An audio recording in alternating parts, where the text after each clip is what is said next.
weil ich nicht weiß, ob er irgendwas personenbezogenes verrät. Und das möchte ich nicht.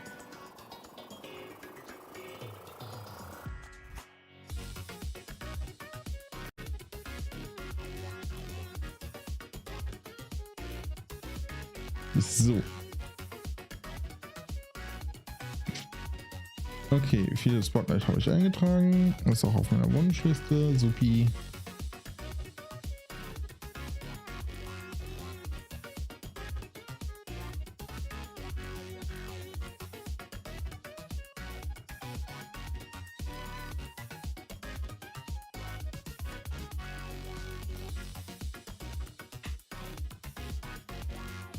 Dum, dum, dum, dum.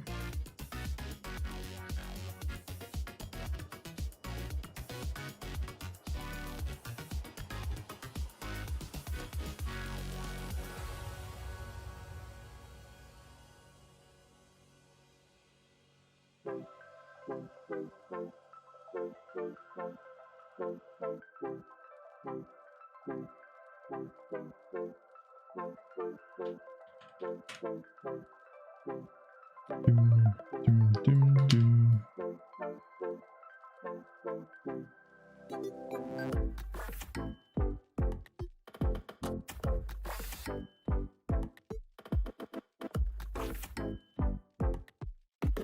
Ist das denn ein Spiel?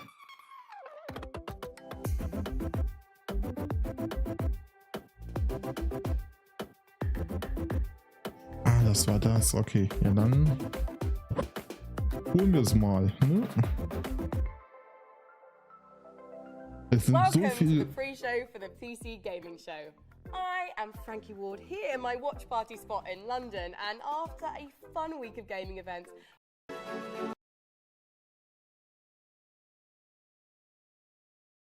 Was stimmt denn aktuell hier nicht, Alter? 10th anniversary. We created the PC Gaming Show in 2015 at a time when PC gaming didn't have a big Aktuell spinnt hier alles an meiner Technik. But hey,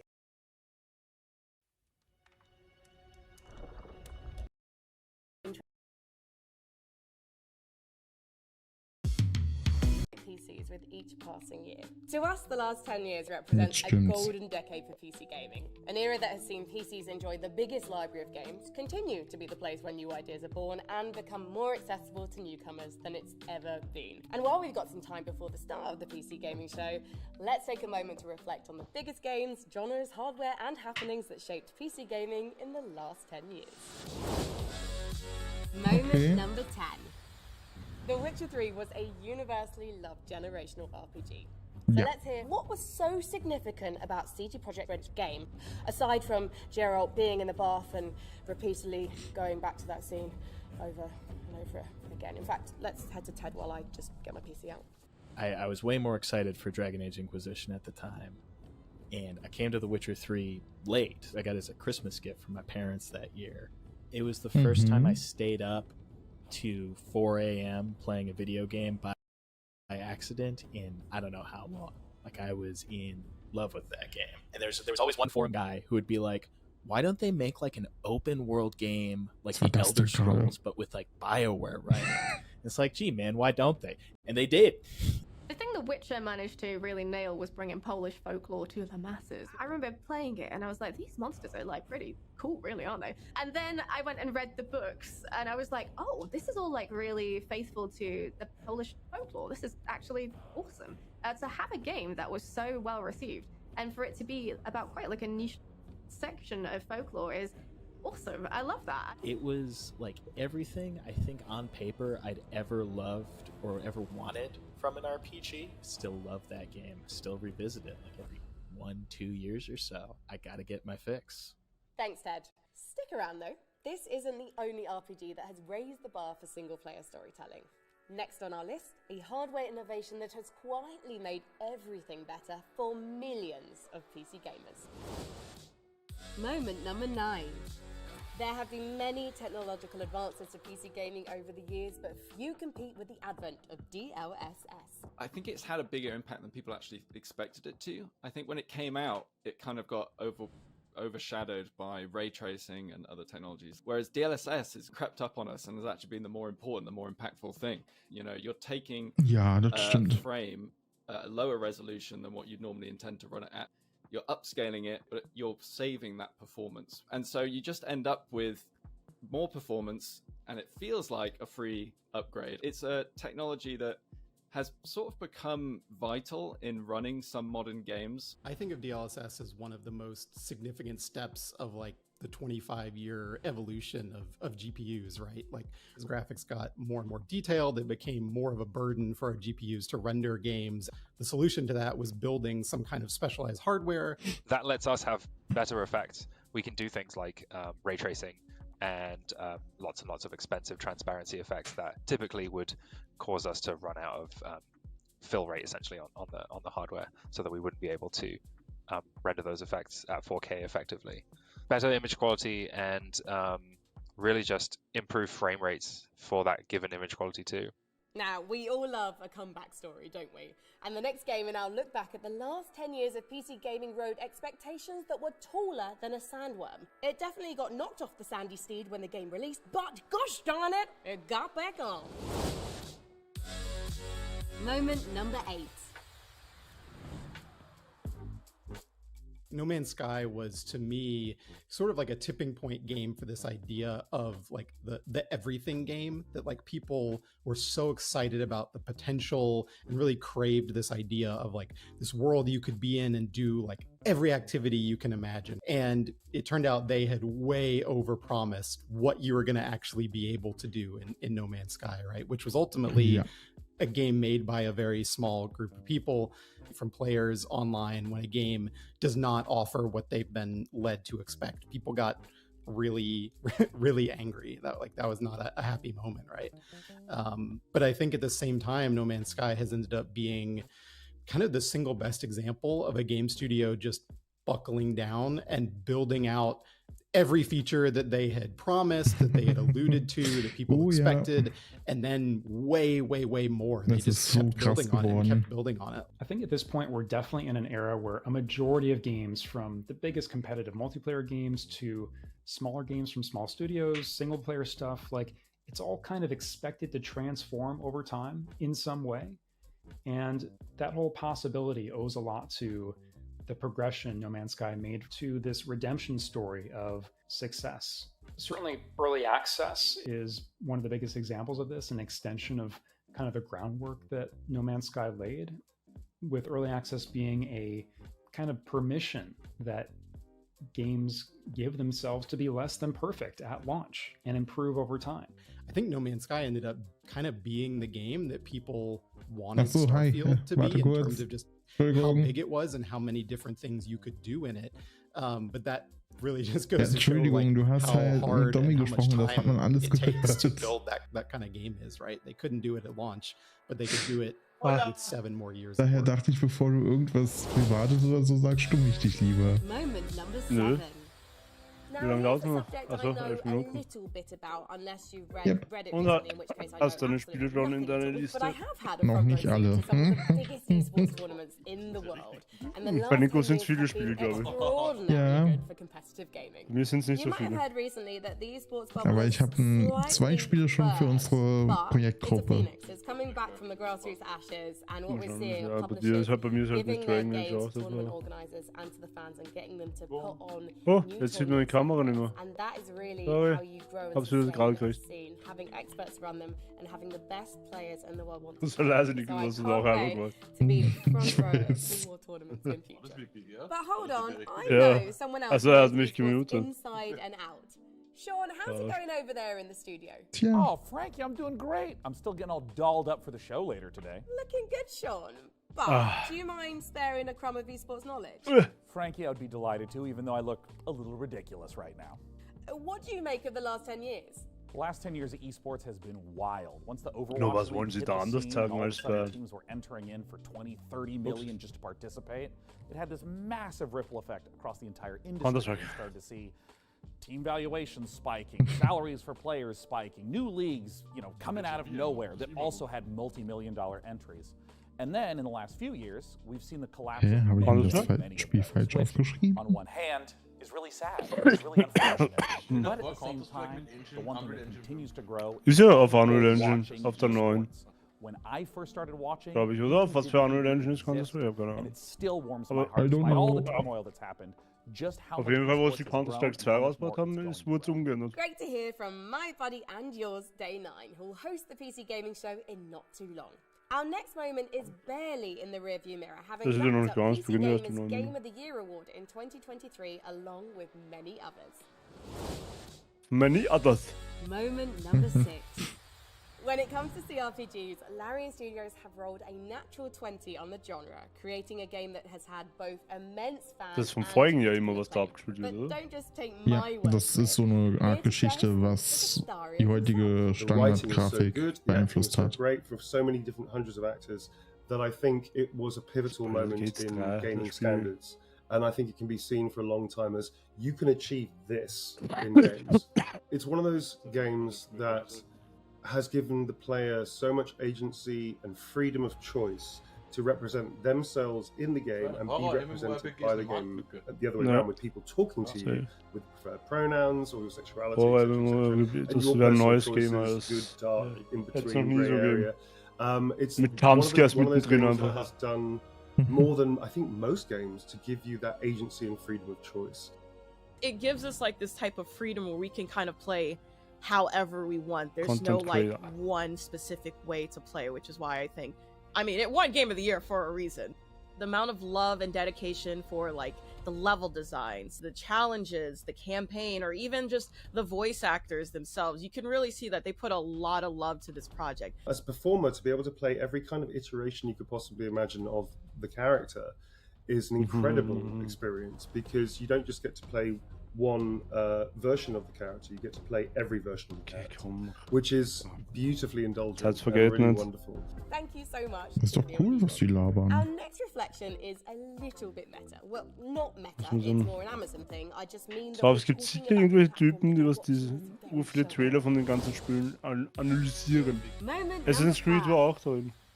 Ja. When we talk about gaming as a medium, Ich glaube nicht das, was man nicht schon kennt. how blurred the line is. Aber Ubisoft wird mehr zeigen. Let's see what our Doch, es war Gameplay zu sehen. I don't think I've bought a game in the last Ja, 2 aber years Ubisoft without wird noch first mehr watching zeigen. someone Ja, die play werden it noch mehr on zeigen. Twitch. It was my personal gateway into PC gaming specifically. I started to Twitch. discover RP servers for games like Atlas, Red Dead and GTA. I watched modded gameplay of games like Skyrim and Minecraft and found specific PC 2015. games I wanted to try more than anything, like, at the time, RimWorld. I discovered a whole new world through watching Twitch streamers play games. A world I wanted to be a part of. Playing games and then watching other people play them deepens and enriches the experience that I have just engaging with games in general. And there's the element of community. It's so much fun to play a game and then just celebrate how much we love it with other people. And being in a chat and seeing someone else appreciate something that you love is just always a heartening thing to experience. We have almost reached the start of the PC Gaming Show, where we'll have dozens of new game trailers and exclusive interviews, so stay tuned. Now, as we look back at this golden era of PC gaming, naturally we lock eyes with some pretty big elephants in the room. Or actually, is that a llama? Oh, actually, is that a llama? You might be thinking that Fortnite is just for your nephew or for your kids, but let me tell you, as someone who hosts the Fortnite Championship Series, you'd be right, it's only 19-year-olds winning millions of dollars, but it's very fun to play with your friends. Here to tell us more about Fortnite are some real experts.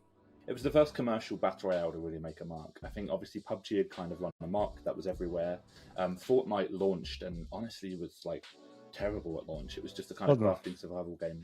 I think something that a lot of people don't really talk about, and the thing that's most exciting about it though, is that one, it introduced crossplay to everyone. Like Tim Sweeney and Epic really fought to make it so that every platform can play together. And now crossplay feels like kind of a standard thing for a lot of games. Which is great, obviously, for us on the PC, because then people can play with us without us having to go to the less platforms, obviously. But, the other thing that did really well is they introduced licensing into games in a way. Hacker gibt's glaube ich noch immer in I'm Fortnite. playing Fortnite with my friend the Xenomorph and Robocop and, you know, bei den any Turnieren Marvel und so. superhero you want. One of the Wo's things Geld I geht. love about this era of gaming is it's a time when the corporate titans like Fortnite coexist with the comparatively smaller games made by smaller teams or even a particularly talented solo developer. Moment number 3. If the idea of battling illithids, quick-scoping scrubs, or slaying monsters isn't your cup of tea, then luckily for you, the last 10 years has seen the rise of the cozy game genre. Wie groß ist Ihr Schreibtisch? Wenn da schon der Monitor Stardew steht. Valley really just nails the customization element and letting you have so many paths through the same game. Was Like, ich fand, it was seems- definitely the seed for like a type of game that had never been big on PC before, and was definitely the start of people looking for more like Animal wholesome Crossing. games, Animal cozy Crossing war games. Like proved that there were enough people looking Nintendo for hat that, jetzt auch die Woche was kommt, chill, irgendwann ihre cultivating Nintendo experience, Direct. that they could make a Ja. game like that level of sensation. Geil And wäre es Stardew mal, Valley wenn sie die became, neue like, Switch sort of mal a sagen wave würden, that das kommt. everybody who plays has strong opinions about who they should romance, whether they should go Das werden sie the rausbringen. route or the Jojo Mart route, you know, whether you want to be Dann müssen a sie auch eine fisher or a Konsole rancher finden, die was nicht or like mitnehmen some other kannst. path through the game, and you have so much control over your environment, how you want it to look. It just gives you that sense of like personalization and making a space yours that doesn't get old. Eine PSP am besten. Thank you so much, Lauren. Doesn't it make a nice change? Einfach to nur mit be neuen doing Sachen. something? Moment number 2. Er muss das Stream Deck kaufen, da kannst You du know, sie. back in my day, communicating with our gaming friends over voice chat wasn't exactly simple. Auf Stream Deck kommt ja auch schon wieder Neues raus. Eating while they rushed B on Inferno. We had to endure the shriek of Skype just to pair up with Nico, pals in StarCraft. schau And nicht so like to say, vertieft. is never again. So. Before Discord, there was TeamSpeak, links, we had rechts, Mumble, links. we had Ja, ist Pigeon, anstrengend. and it took an army of nerds to be able to put it together. And with Discord, like anybody can Discord? just join it. If you have a phone or a PC, Discord is just there. I don't know why it didn't exist beforehand, but like it's just been a godsend, honestly. The thing about Discord for me as an independent developer is it's really made getting like live conversations with our community Oh, going yeah, nur noch 3 so Minuten. seamless and easy because everybody who talks about games is already on Discord. Amazing, and we have 10,000 people in our Discord. Hab ich jetzt das gerade angehört, bitte? The problem for me with Discord is that if you have just 12 people in a Als ob Discord, du weit weg and they're all wärst. talking to each other, you're going to get drama. So it's like the challenge for indie game developers is, yes, it's this incredible Wir tool. babbeln nur auf It's Englisch. totally low-hanging fruit. Everyone has it. Babbeln die auch auf You need Englisch. to give resource to it literally every single day, and it's very, it's demanding. It's demanding, but I love my Discord, and they're my little freaks. So I wouldn't Ja. give them up for anything. We have Also die haben also Zeiten kept them angesteckt, forward aber at the same geht time nicht. though, just to like play the field. Chatting with your friends online has never been easier thanks to Discord. And Thanks to now the Discord. number Number one one. moment from the last decade. All right, we're nearly ready to start the PC gaming show. Who's ready? Ich bin ready. Is our host ready? Let's check on him. Hey. Hey, Sean, how's it looking over there, buddy? You got your hosting pants on yet? Frankie, indeed, I am. Pass auf, ich wearing wette, pants. es ist wieder so. Nach diesem Timer Sean, I know kommt you're wieder ein already hosting Timer. the show along with our friend Mika Burton, but can we steal a moment to get your thoughts on, you know, the most historically significant thing that's happened in PC gaming since 2015? For our 10th anniversary, Frankie, I wouldn't miss it for the world. Because when you think about a brand new release, it's trying to do something more, bigger explosions, better graphics, maybe pushing some technical thing to the limit. Like PUBG did not really run very well on release. Like I was getting 20 frames per second when I played, but it was so compelling and it breaks like 3 million concurrents. And then Fortnite switches its core gameplay away from that build a base and defend things at night into a battle royale and becomes the Aber number gesagt haben one sie auch game immer in the nichts world. über And I Black think Ops that 6 Direct. it was so Wie sie das einbinden wollen mit, watching the mit birth im of a Warzone. new genre. Da hat sie ja auch Und jetzt nichts noch zu sagen. Games like me had Ah ja, such darf sie ja clarity nicht, as to genau. what Sie you wollte ja need to be sagen, doing aber der eine hat dann at all points in angeschrieben. time, and there's 100 people in the game. I mean, again, I Warzone don't 3 think that war. I've played something that compelling since. Thank you so Black much Ops. to Sean and all of our other experts for sharing their biggest moments with us. Read more about the 10 biggest moments in the last decade of PC gaming on PCGamer.com and let us know Standalone. your favorite gaming moments using the hashtag PCGamingShow. Seht du nicht.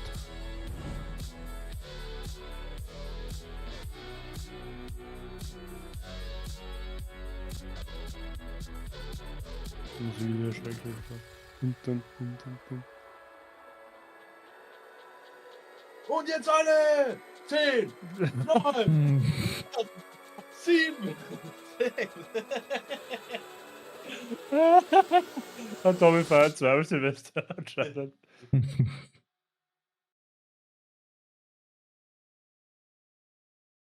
Ja.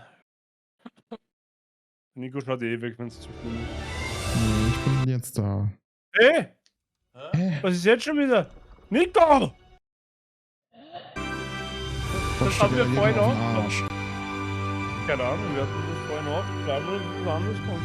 It is my pleasure to welcome you to the PC Gaming Show 2024. Once again, I'm absolutely thrilled to be your host. My name is Sean Nicvlogt. We've got another great show for you, packed with trailers, exclusives, and lots of surprises. But here is what I'm most excited about. Joining me once again is the inimitable Mika Burton. Get in here. Take it away, Sean. I am so glad to be here and be a part of this milestone in the history of the PC gaming show. Seriously, like a whole decade covering the ever-changing landscape of PC gaming and all of the incredible games during that time. That's pretty impressive. We've had a good run. 10 years is a long time, and if this show was a child, it would be slamming doors and belittling me in public and still asking for V-Bucks in Fortnite. Yeah, well, before we take a look at the future of PC gaming, let's get a bit nostalgic and take a look back at some of our favorite moments from the last 10 years of the show. Oh, dude. Cue the emotive montage music. Oh, it's so beautiful. Well, over the years, we've featured so many great games, some of which got their start right here on the PC Gaming Show. So, who remembers some of those gems? I mean, I remember in 2021 when we turned a graphics card into a spaceship, or when we did various attempts to replace our host with artificial intelligence. It was an innocent time. We were so young and naive back then. We sure were. And what about way back when the PC Gaming Show was live, and we had developers like Dean Hall and Warren Spector, and oh my God, look at Baby Day 9. Oh, and I still look like that. I mean... And who could forget the PC Gaming Show 1969 live streaming from a surface of a little white rock that we call the moon? Hey, what? Wow. I don't know if it's my dwindling oxygen levels or the fact that my internal organs are floating weightlessly around my body. Man, this game is making me feel very dizzy with excitement. Houston, anything new on the RPG front? Hey, what? And who could forget the PC Gaming Show 1350, a personal favorite of mine? Now, for fans of sticks and pebbles, prepare to use those stools for sticks and pebbles too. Developed by Oh my God. peasants and published by Microsoft. Simply boil some water to access it on Steam. Sean, you know some of those things didn't really happen, right? Oh, of course, Mika. I know. I'm not an idiot. Moon landing, sure. Well, we have some more exciting news. No 10th anniversary show would be complete without our favorite Brit and gaming goddess. It's none other than Frankie Ward. Thank you so much, Mika. It's great to see you and Sean again. And to celebrate 10 years, I even got us a little... But I do think I speak for everyone watching when I say, could you two stop goofing around and just get to the trailers already? Well, in a second. But Frankie, riddle me this. Why aren't you, like, here with us? Well, I'm kind of expecting a pretty special delivery. Oh, I get you. Big Amazon orders. Yeah, Can't miss those. Sometimes you have to sign. Right? Something a little more important. I'll be here with my unborn mind flare having a watch party. And I'm just gonna chill out here on the couch, have some snacks, and be on hand to jump in whenever the mood takes me. Also, why are you standing there like a couple of lemons anyway? You should take a page from my book and take a load off.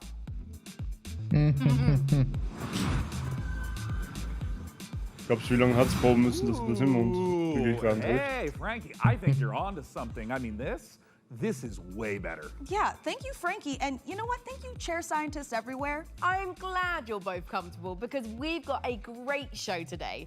Trailers to the most exciting upcoming PC games, exclusive world premiere announcements of brand new games, interviews and behind-the-scenes looks at upcoming releases, and lots more. But first, let's kick off this year's 2024 PC Gaming Show with 3 huge world premiere announcements. Here we go. Premiere. Nuggets. Bisschen Hände. Das ist ein Gorilla. Ein Gorilla? Ein Spiel für dich, Matze. Was ein Gorilla ist.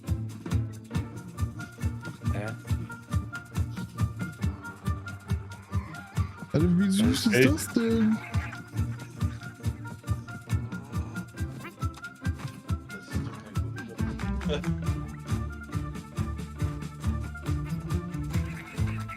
Hä?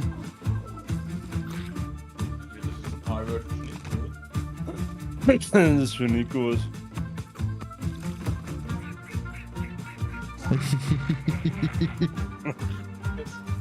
Guck, wie süß. Oh, ja, die schlagen sich auch gegenseitig. Boah. Oh Gott, ist der außer Puste.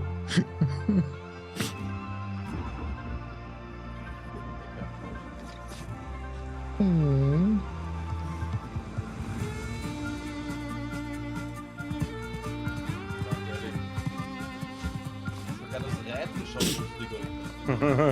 Hä?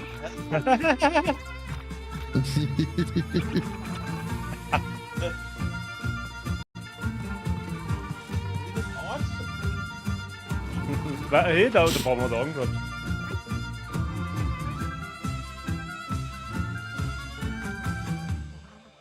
Among the Wild. Nico, aufschreiben für dich. Sascha, kannst dich anmelden. Nee, nee.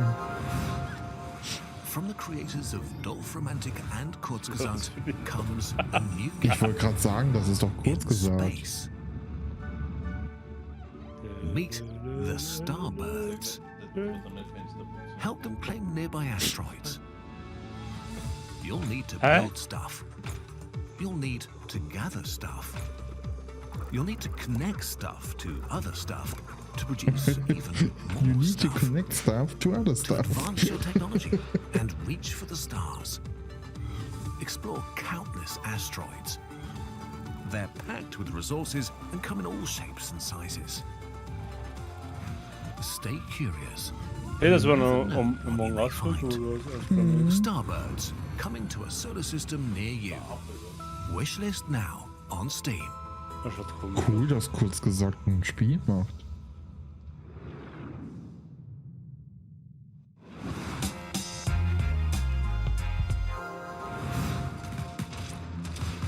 Alter, was ist das für ein Ja, moin. Spaß, oder? Nee.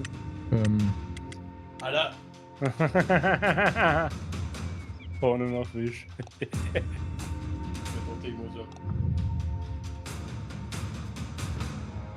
Alter, wie weit kann man da rauszoomen?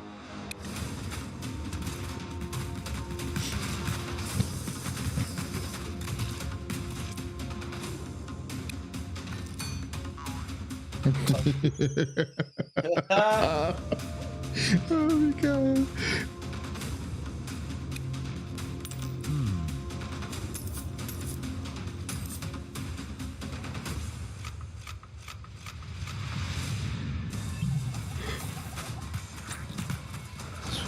Gespielt.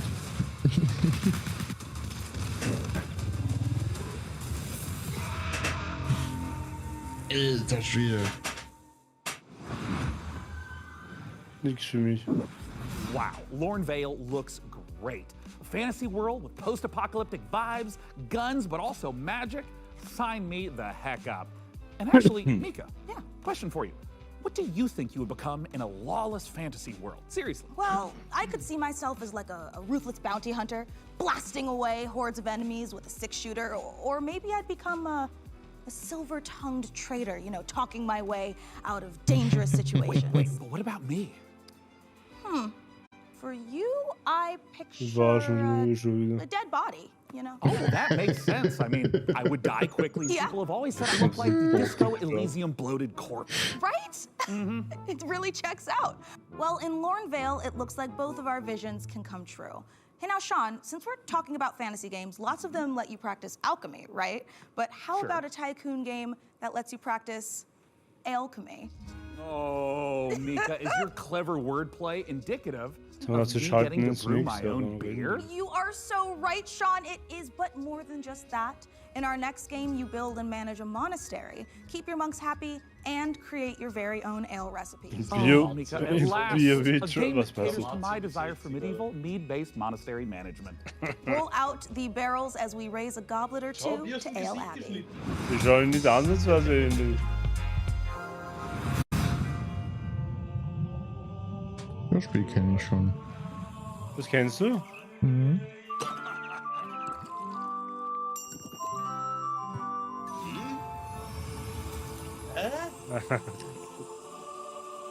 Was ist das? Alter.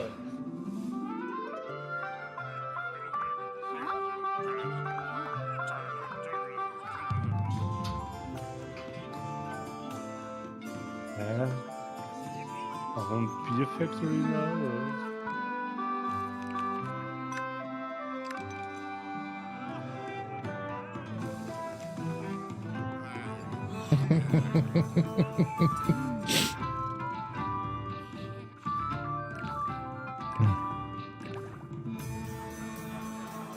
Hast du am Gameboy sogar spielen?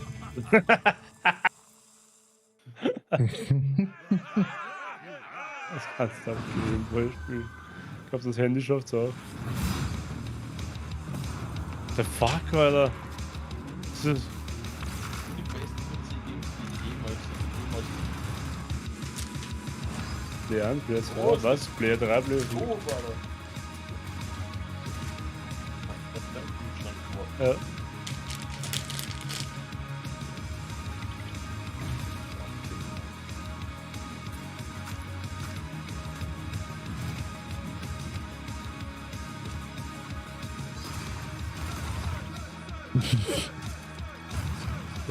Wurscht!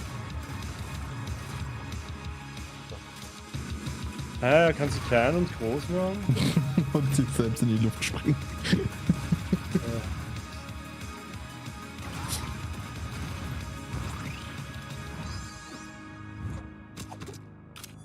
Schau, ist ein Gorilla drin. Euer Spiel. Nein. Nein. I think it's time, Red. I told you, my name is Ringo. Tell me again, how does this thing work? You just have to combine the words. Ja, runter sind haben wir heute auch viel gesehen.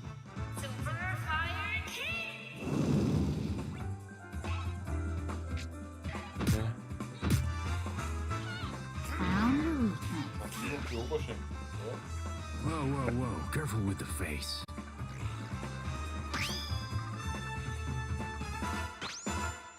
I guess it's just you and me now. Seems that way. I've never seen the stars like this before. Well, make sure you put on your seatbelt.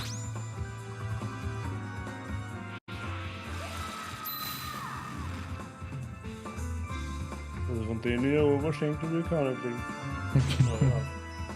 Der richtige Oberschenkel, bist du narrisch? Das sind ja meine Damenschenkel wegen hier.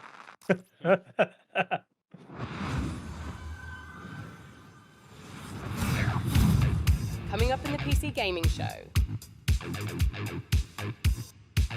Ja, das ist so was schönes Baues läuft. Das ist wieder was anderes.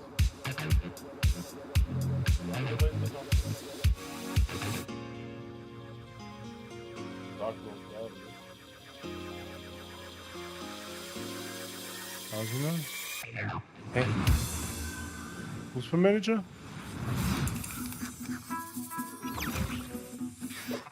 Hey, Nico!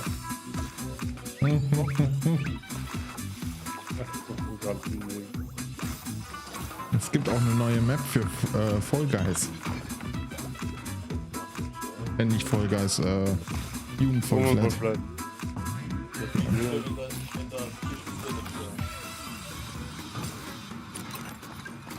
Octodad, was Neues von Octodad wäre geil gewesen.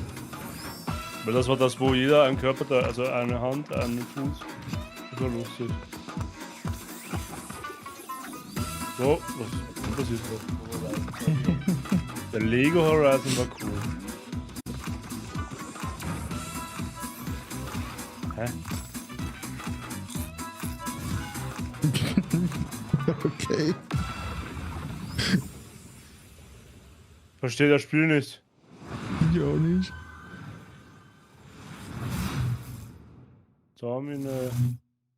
Yes. Zoe, I was beginning to think you'd never make it. Weißt du nicht, was wir vorhin gesehen haben gerade? Yep. Ah, you were looking for answers. For you, these centuries would have passed in an instant. Das Lied passt nicht dazu. Ein bisschen zu traurig und romantisch oder so. I helped him lay the groundwork for everything you see here. I am Savi. I am Savi. Welcome, Zoe. Das hat viel über das Spiel verraten. Das hat aber nicht viel verraten. Da hat man aber vorher mehr gesehen, kann das sein? Doch, ich habe gerade alles vom Spiel gesehen. Ich brauch's nie wieder spielen.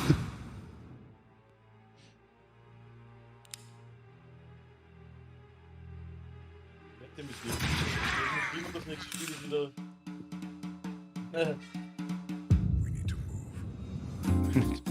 New Blood.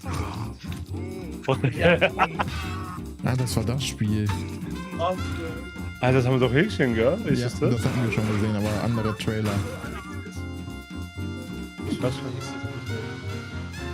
Wir haben es in Schwarz-Weiß am Anfang gesehen. Und dann hat er es in Farbe umgestellt.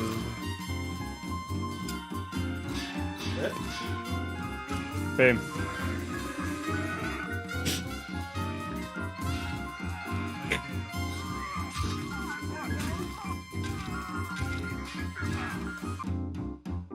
Er macht einen auf 80 und Overlay. Ah ja, genau, das ist der. Das ist damals in meinem Namen gemerkt. Das ist ein Jesus. Was? Episode 1 drops on Steam? Sounds like you were all the same. Well, there is an offer that you can't refuse. So, how about you, good fella? Are you ready to get your knuckles bloody with fallen aces? Well, Mika, I'd rather use a lead pipe.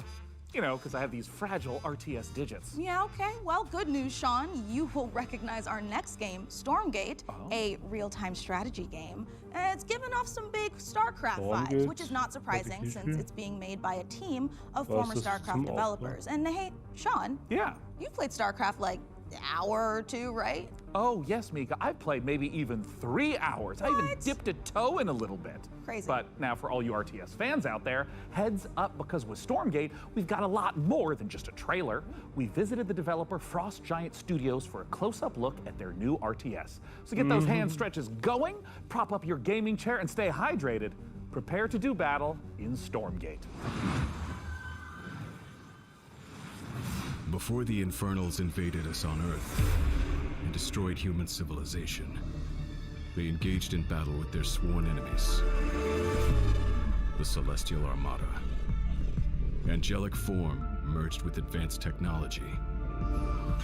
The Celestials fight unlike anything we've seen, harnessing both light and darkness. They have new ways to mine resources and centralized army production. Their flying arc ship cascades power, which they use to expand infrastructure, energize their army, and enhance their abilities. Enemies beware. Now, the Celestial Armada is here. Earth is the latest battleground. And the war, it's just getting started. Okay.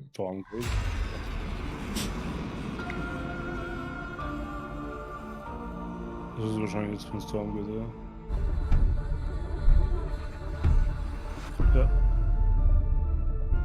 The Celestial Armada is this dying alien race that is moving through the galaxy, and they are ancient beings that stretch back to the origins of the universe itself. And everything from their beings to their civilization where they live is technologically driven. And we love playing into that mechanically with how they express themselves on the battlefield in the game.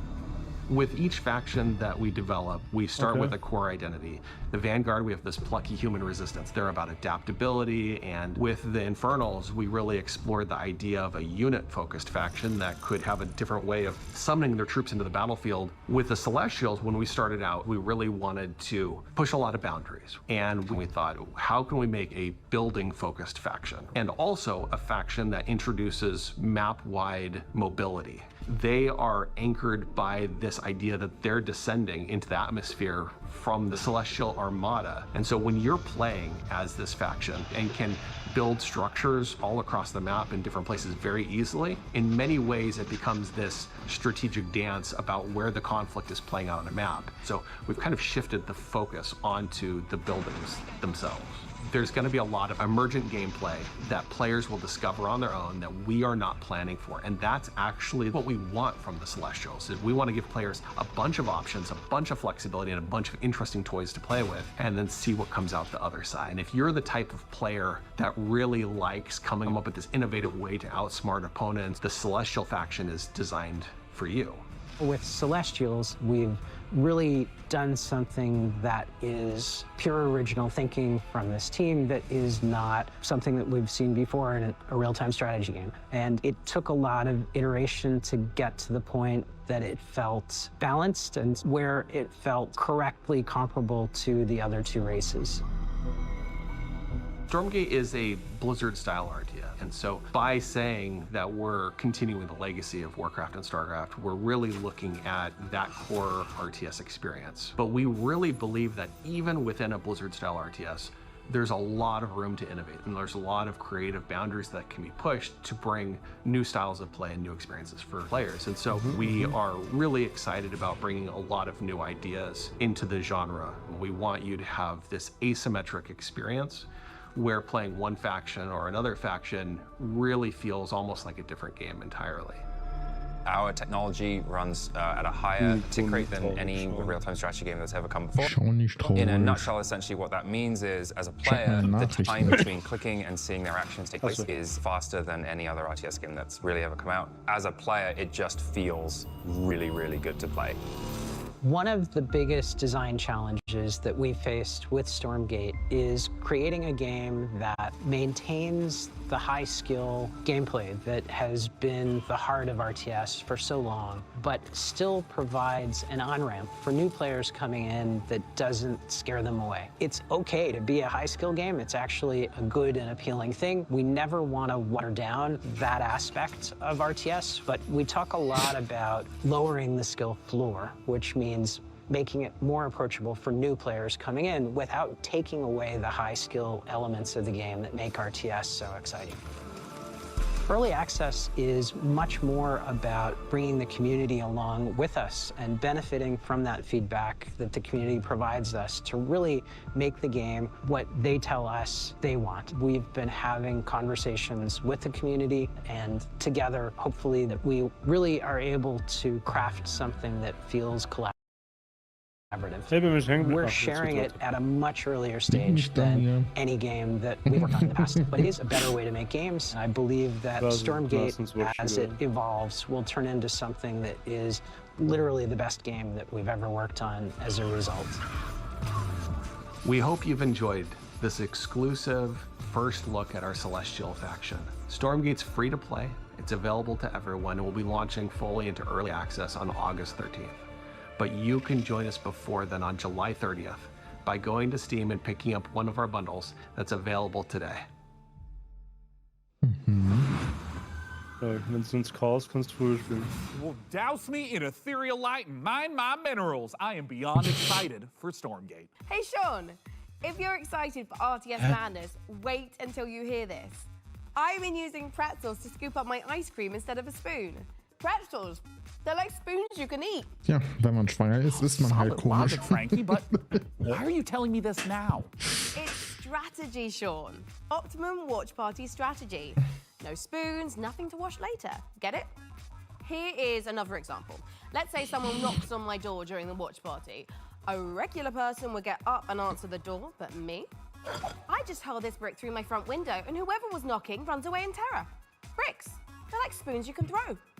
I feel like I'm really starting to get you, Frankie. A window brick sounds totally overpowered.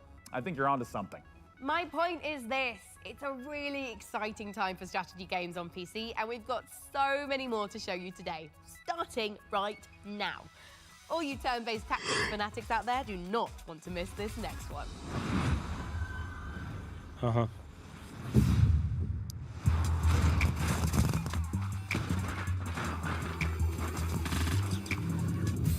Mhm.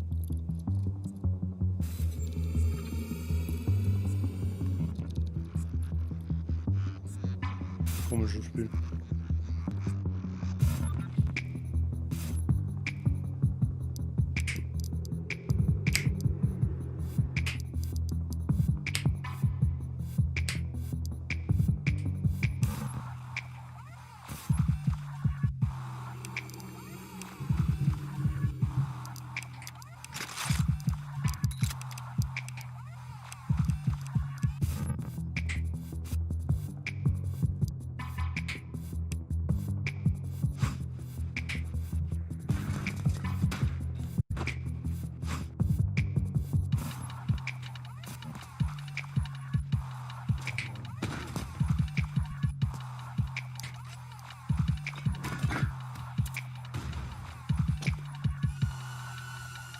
Was soll das?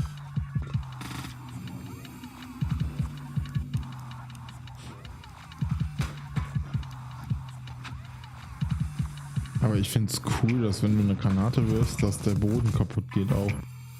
Ja. Mars Tactics.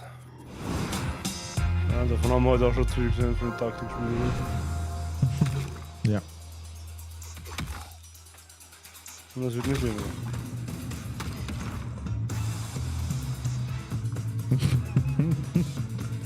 Das Bild dazu.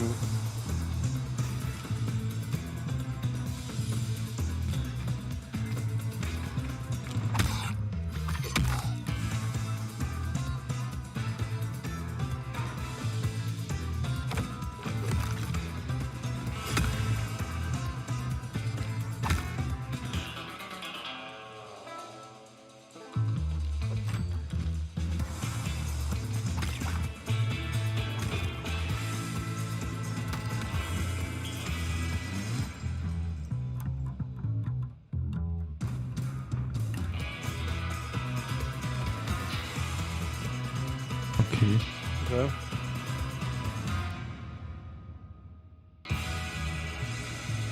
Die Karte nochmal, jetzt kannst du es verschmelzen, Sieht cool aus. World Premiere. When the demon looked upon the earth, it was the look of death. So Camlet is really trying to summon a demon from another dimension. What a twat. The primary mission is to sabotage Camlet's operation at any cost. Ja. How about a little switcheroo? Schon wieder der Wilhelm-Schrei. You're not the only one with tricks up your sleeve. Geil, oder? Passages traversing the rooftops. Das ist super. Ja, Spitze mache ich dann eh nochmal auf, das ist. Don't mind me. Did you just melt it? It's an Okay. incredibly complicated chemical reaction. But yes. Ja, genau. Impressive. Terrifying. Quatsch. Das ist auch schon wieder so eine Taktik, Glimpses ja? of a strange machine he's been Yep. working on. Staff-Taktik. No idea what it does. We'll keep it simple then. Stab and shoot our way to the off button. Sieht aber mehr als alles andere als Stealth aus.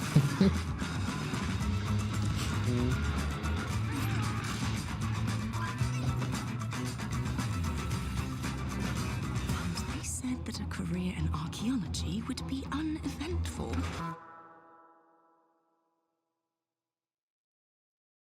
Jo. Ja. stealth, tactics, a ragtag group of scientists, and a werebear. What a great world premiere trailer. And speaking of trailers, Mika, we've had a ton of them on the PC gaming show over the last 10 years.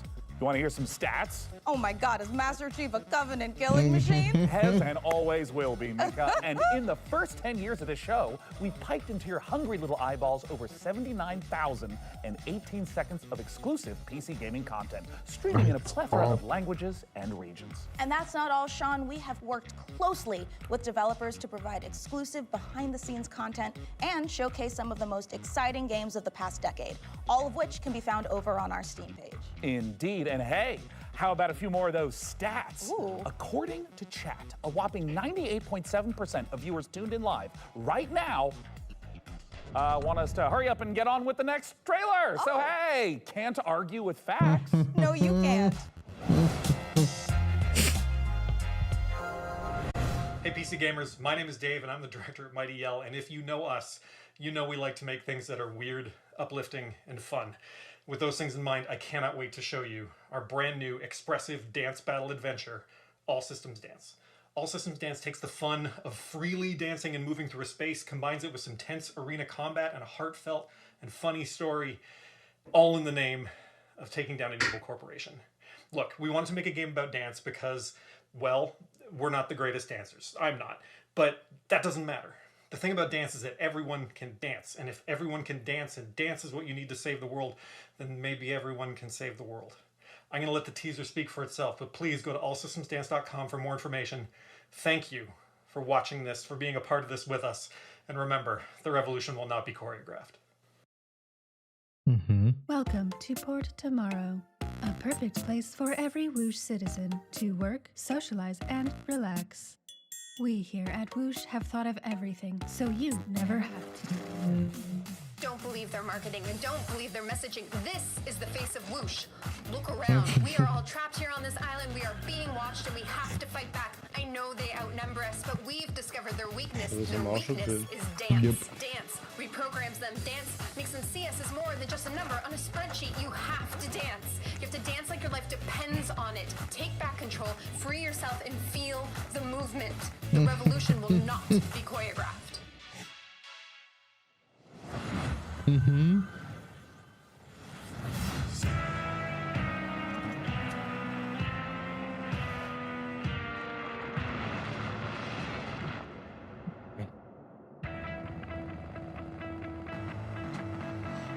Was ist das?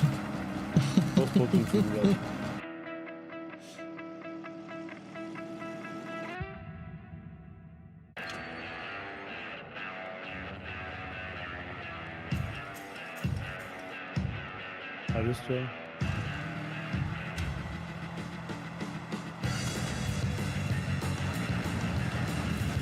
Okay.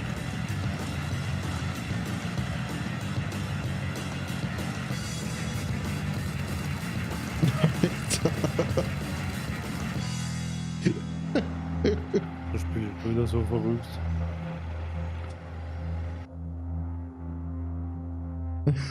Okay. Das sah irgendwie verrückt und geil aus. Aber spielen wir es nicht.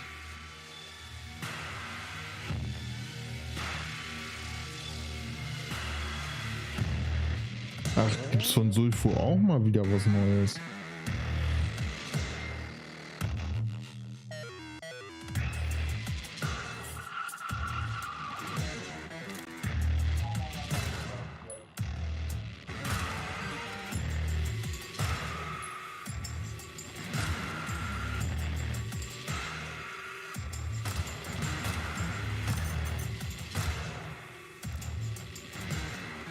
Wo mir das geht.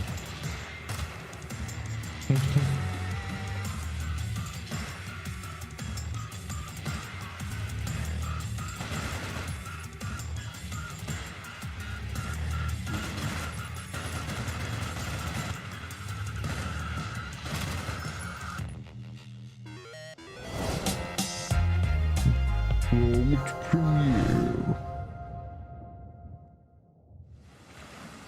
Atlas 1-1, this is Zeus. Do you copy? Over. We've Body detected cam? the anomalous presence in the Iron Corridor area. Ja. We need you to localize it and contain it.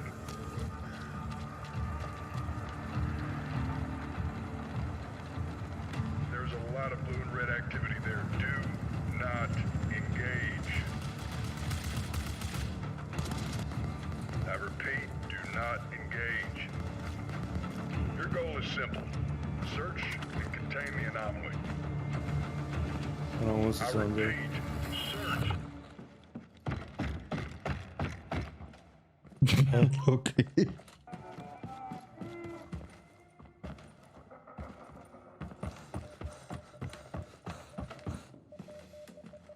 Hä? Oh mein Gott, die schauen sich alle an. Oh mein Gott. Boah. Alter.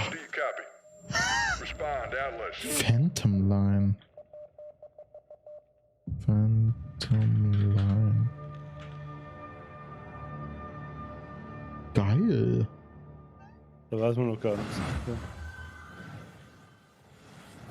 Okay, Mika, pop quiz. But I didn't study, Sean. Quiet, listen. Let's say you find yourself face to face with a huge mutant super soldier whose arm has been replaced by a chainsaw. Okay. What do you do? Well, if I were a mad scientist working for an evil mega corporation, you know, like you do, I would probably replace its other arm with a grappling hook. Oh my God, perfect, because that means you would fit right in at Tripwire Interactive, who have been working for years to bring us the next installment in the Killing Floor series. Now, for those of you who didn't know, the franchise has been a huge staple of the PC gaming show since its inception back in 2015. Tripwire have actually been at 9 PC gaming shows. In the upcoming sequel, players will face off against a new upgraded generation of Zeds in this long-awaited co-op horror FPS. And the Zeds aren't the only things that have gotten an upgrade. To learn more, we visited those mad scientists at Tripwire Interactive for this exclusive look at the guns and gore of Killing Floor 3. Okay.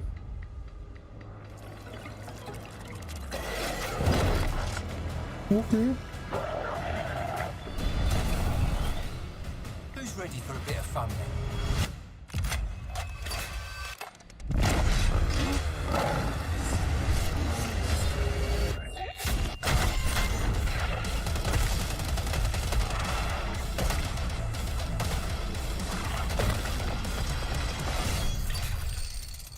Jawohl.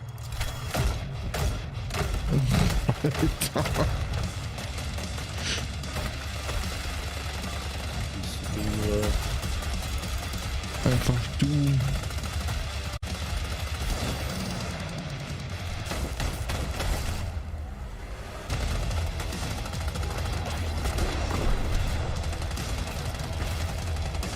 Ich würde nicht mal so weit kommen bis zu diesem Level. Ich auch nicht.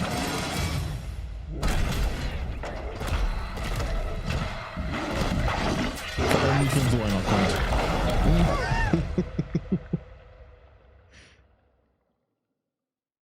Krankes Bild.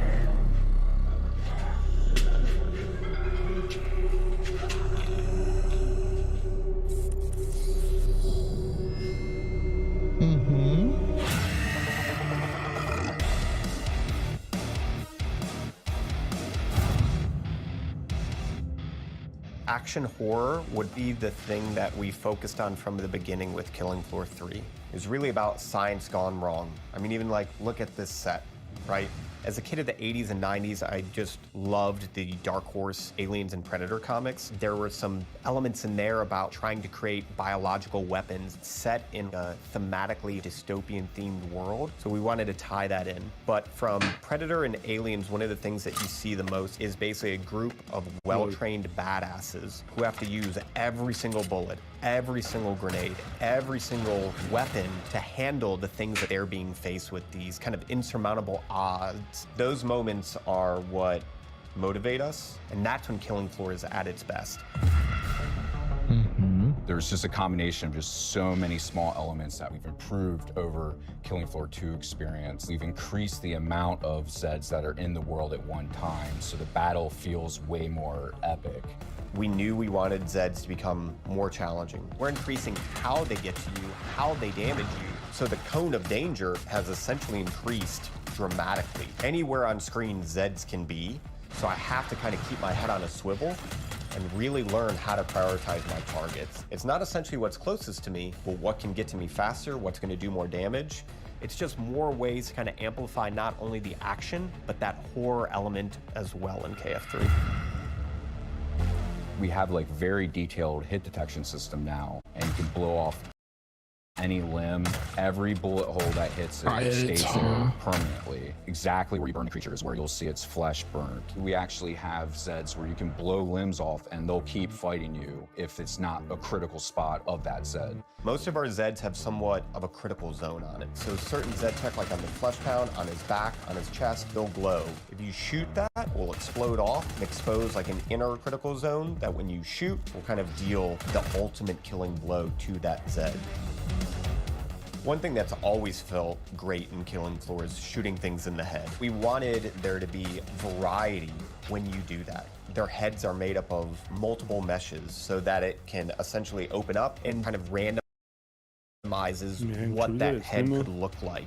There is the opening shot of Day of the Dead, but there's really just a massive tongue and maybe like a few teeth hanging there. We're very big horror fans, so there's kind of like little Easter eggs throughout everything. That impact and that feedback and that variation makes shooting things in the head feel incredibly rewarding.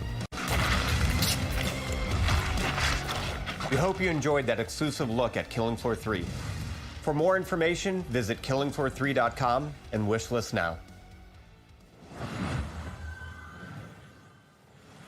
What a beautifully twisted and nightmarishly gory game. I've already added it to my wish list, and look at this, Mika. Oh. I've also been in their Discord for 3 weeks. Sean, that is the Discord for Cleaning Floor 3, the mobbing simulator. Oh, I was kind of wondering why there was so little chat about killing Zeds and so much about preventing streak marks on kitchen floors. All right, let's leave Zeds behind because in our next game, there is a different type of mob filling the streets. Thousands of screaming sports fanatics. You can manage traffic, security, and logistics for athletes and fans in football tycoon game Kappa City. Here's the world premiere trailer. World premiere. This city is about to experience a football game that could be the greatest it has ever seen. You are responsible for how it will go down in history. Get ready to host the biggest clubs from all around the world. You will have to manage every single detail. Prepare for thousands of fans swarming your city. Filling the streets with energy you can only get from football fever. But remember, safety is a top priority. It's all in your hands. Can you find the right balance? Gut, du musst ja alles machen. Das ist gut. But the pressure on the organizers is rising. Can you give them what they want? Can you create a night they will remember forever? Everything comes down to your decisions.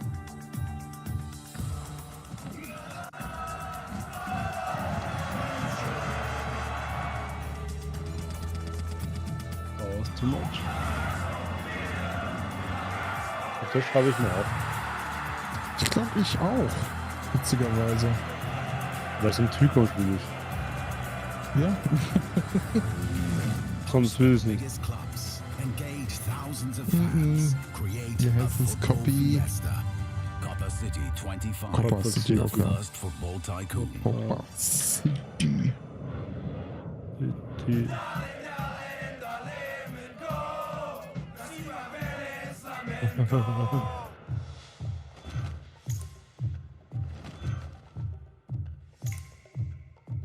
Okay.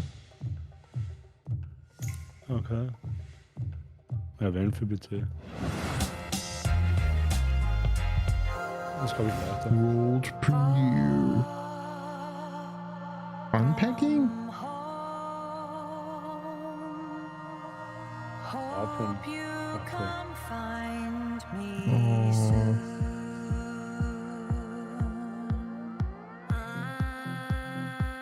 I have lost you all. A storm Ja, klar, dass sowas in Nico gefällt. blew you all away. Ich finde so Trailer so cool.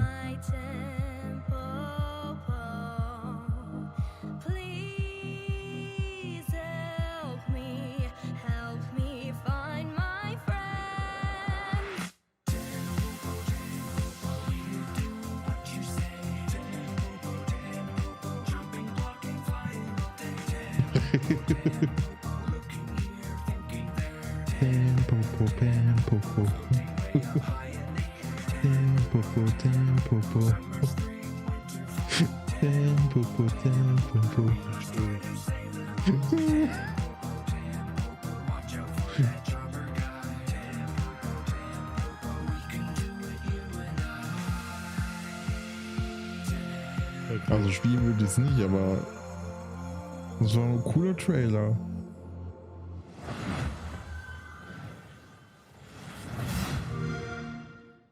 PC Game Pass?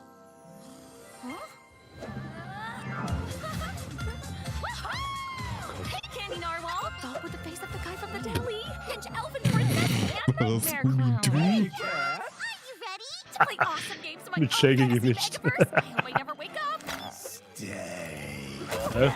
So what's up first? A little Halo capture the flag or... Have a lovely picnic?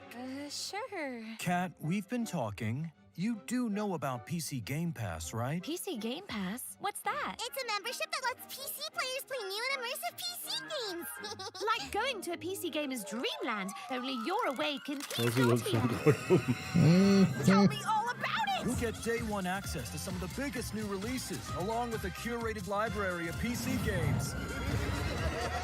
It even includes an EA Play membership. And it's crammed to the gunnels with exclusive member benefits and discounts. If I were human instead of a ripped dream elf, then I'd use it to try games and buy them for less. Huzzah! Sick! Can I play with my friends? Ask them yourself! Huzzah! Cool! Multiplayer! So it's a gaming membership designed specifically for PC players, and you get all these awesome features for a low monthly price? Exactly! You even get exclusive Riot Games benefits. Thanks, guys. As soon as I wake up, I'm joining PC Game Pass. It's literally a dream come true. So eine Werbung. Better, even.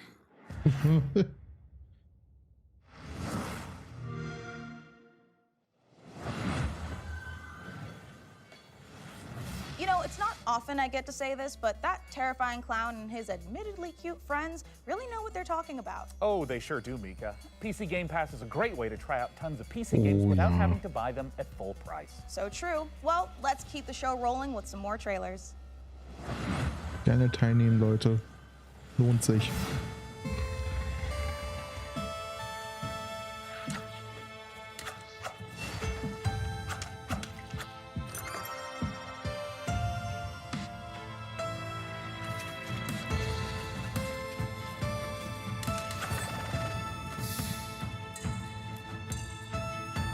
Okay.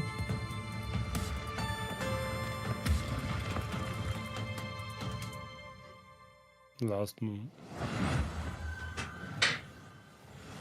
Solver for Strange Scaffold, the studio behind El Paso elsewhere. We're making a covert revenge thriller FPS about a secret agent turns down one last job too many and gets hunted across the North American wilderness by the military industrial complex. And I was like, hey, can I shoot this promo here? And they said, well, it's Texas, of course we can hunt you. And I said, what's that? The one thing the games industry needs more than a corporation that gives a shit about developers and their players is WASP slander. Now, I could tell you about how Strange Scaffold, the studio behind El Paso elsewhere, is making an exciting new action game, but if you get anything out of this next trailer, I hope it's that WASPs are evil bastards and they should be shot on sight. Thank you. Where are you, The pleasure. The more you hide, the more agents we send. Haben wir schon gesehen, oder And was? the more agents we send, well, Sagt mir jetzt nichts. come on out, you big bitch. Okay. Wait, no! What? Agent down! Agent down. Geil. Warning spotted! Als ob. Ist das nicht sowas wie dieses Hell Loose oder wie das hieß? Ich glaube. He's going for the head! Be careful what you wish for. I'm your beast. Oder best. Weiß gar nicht. Cataclysmal left us broken. Ich glaube, Beast. Das kennen wir. Lost. Ja. But we rose, piece by piece, night after night. Gott, so viele geben schon. They broke us once, but I see see no broken souls. Das kommt sicher noch 1, 2 Trailer. I see a people Natürlich. carved from stone. Und ich lach dich aus. And with this stone, Danke dir. Bitte. we will rebuild. Danke, dass du mich auslachst. Klar, bitte. Coming up in the PC Gaming Show. Hä? Was ist das? Sah cool aus.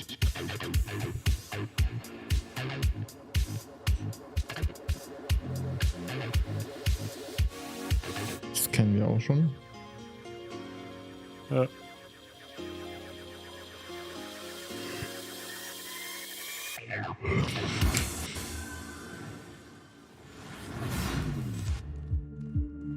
Listen, I don't care what you were doing back on Earth, shooting hobos in tracksuits or sweating in a bush in some godforsaken jungle.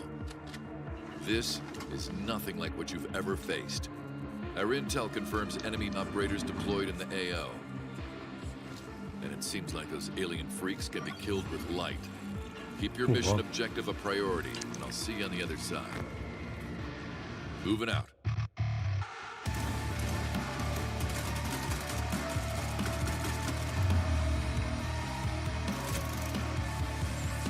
Jetzt kommen wir doch. Ich weiß noch nicht so ganz, ob man... man spielt die, okay. Also ein Team spielt wohl die Überlebenden und die anderen spielen diese Monster. Oder verstehe ich das falsch? Ich verstehe das falsch. Da gibt es mehrere, die was die Nummer.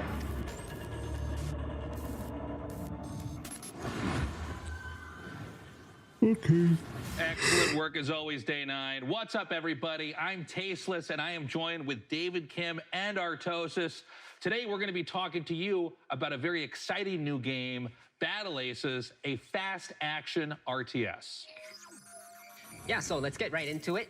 So this first building that you see right here is my core. This is where my units train out of. And also, if I lose the core, then I lose the game. It seems like in this game, you can expand like within seconds of it starting. Is that correct? Yeah, so right when the game starts, you have enough resources to either expand, tech, or build an army to attack with.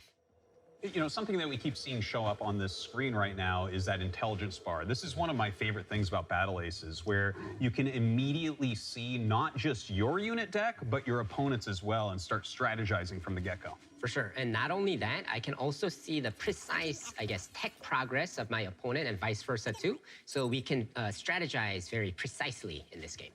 So with these unit decks, you can make almost any combination of units. How many units exactly are in the game Battle Aces right now? Yeah, so we have 45 units planned for the closed beta, but we'll be adding new units every single season, so the possibilities of strategy will be endless. Now, I notice here on the intelligence bar, you can see you're teching up, your opponent is taking that faster third base, and I see you're playing like a very defensive, tech-oriented game, whereas your opponent is playing a bit more fast-paced, right? Like he's running around, he's doing the attacking while you're doing the defending. Yeah. What can you tell us about the different types of strategies that can be used for different players? So in this specific game, I'm trying to show off a more easier way to play. So you'll notice that I'm not really clicking all that much kind of thing. So my basic strategy is in tier 1, I have these recall units that can teleport back to any of my bases, making it a very easy defensive option. And I'm straight teching to king crabs that are very strong at harassing enemy bases and expansions. Now, game timers and RTSs is not like a new thing, but what's interesting about this one is that this game counter is counting down. What's the story with that? Yeah, so we have a max game limit of 10 minutes in this game.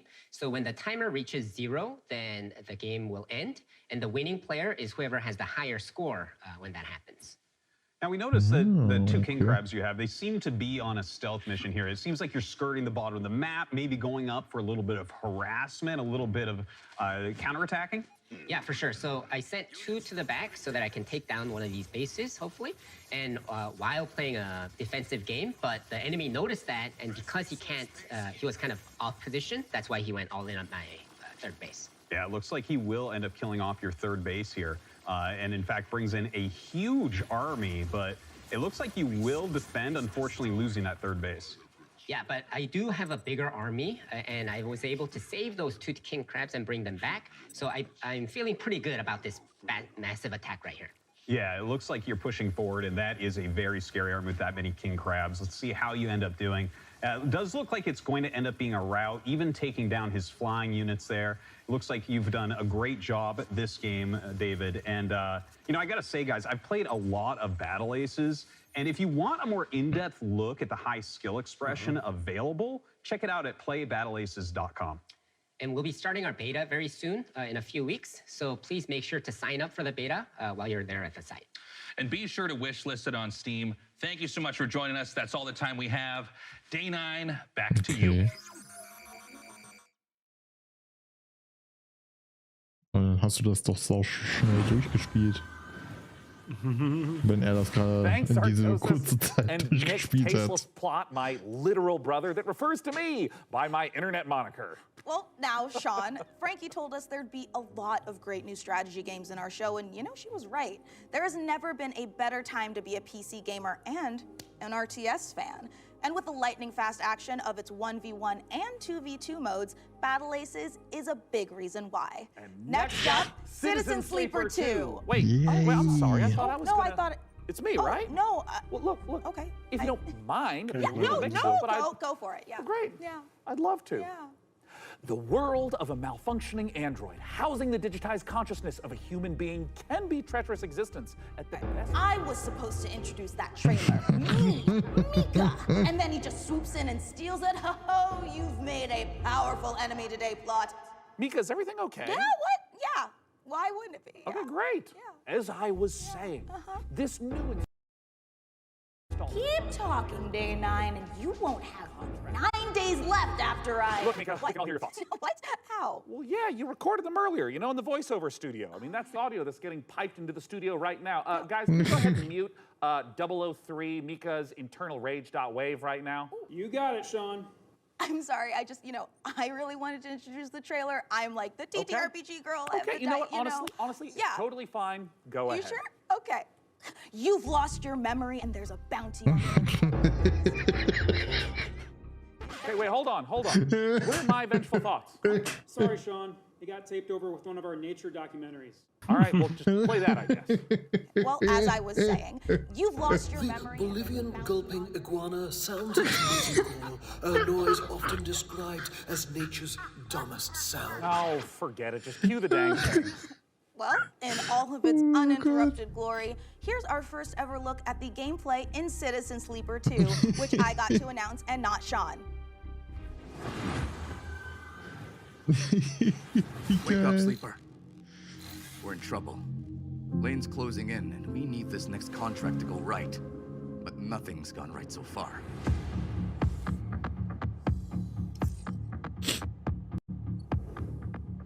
That contract Carson gave us was trouble from the start.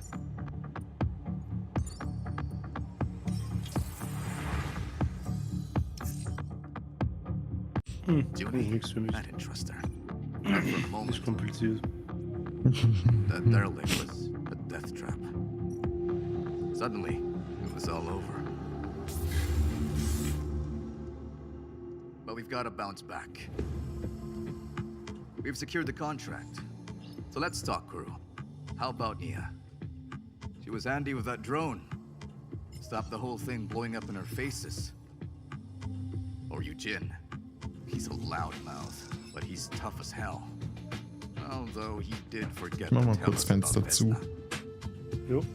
Or we find someone new, but new crew have new problems. The belt is wide, Sleeper. So whatever comes at us next, just remember, nothing in the belt ever runs smooth.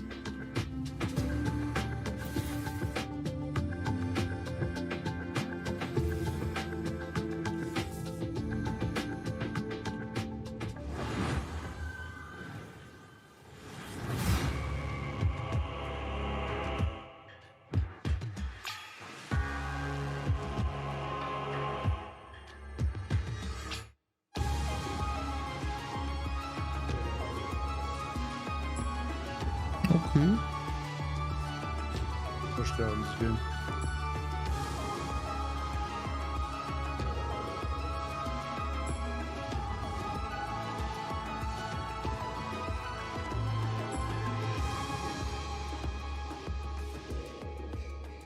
Ah, Demon School, das kennen wir ja auch schon.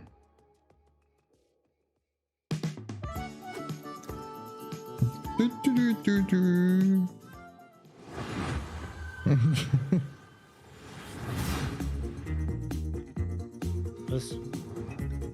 Unrated? Was?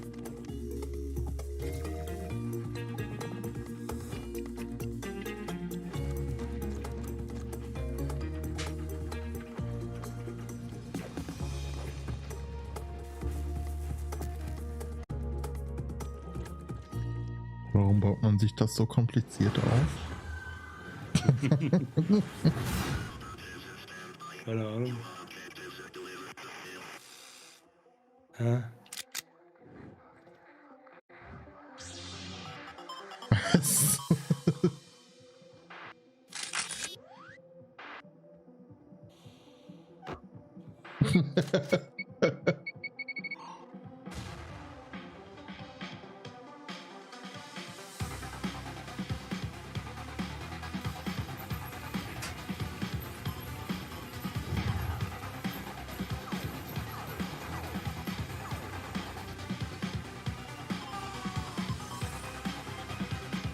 Was ist das? Keine Ahnung.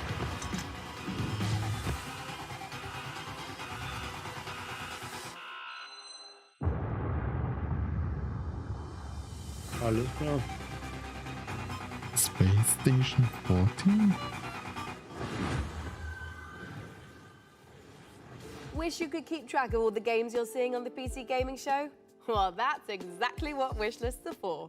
The PC Gaming Show Steam page is a one-stop shop where you can fill up your wish list with every single game we're featuring on our show. Make it quick though. We've got an unbeatable trailer coming up. That's no exaggeration. It really is unbeatable. Da ist ja wieder ein Bullpix. Wassermarsch, Prösterli. Brav.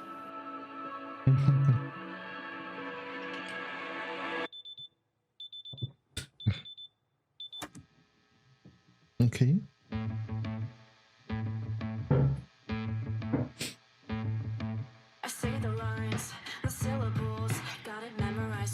Ich passe auf deine Gesundheit auf bei der Hitze. Danke dir. Ist wirklich warm.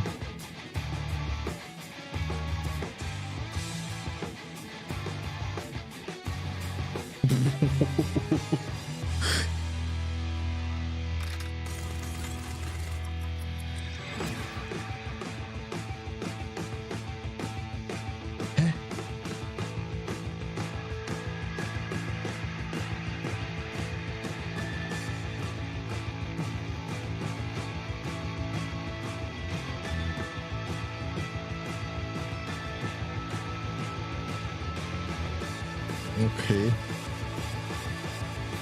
Ich werde aus dem Spiel nicht schlau, was jetzt das Spiel ist und was Cinematic ist.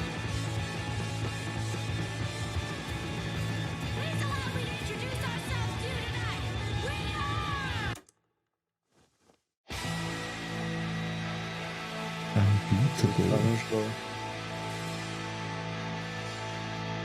A game where music is illegal and you do crime. Hast du schon mitbekommen, das Hogwarts-Update? Nein, leider noch nicht. Also ich weiß, dass eins kommt für den Sommer, aber was darin enthalten ist, erfahre ich erst morgen.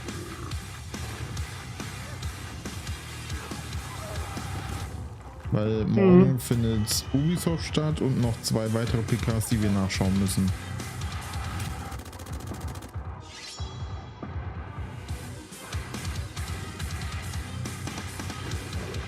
Alter Schwede.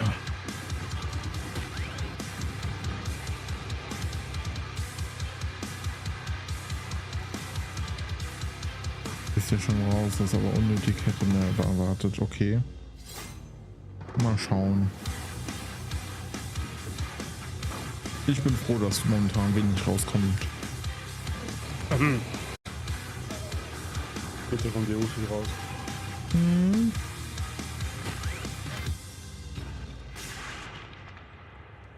Odin Fall, okay.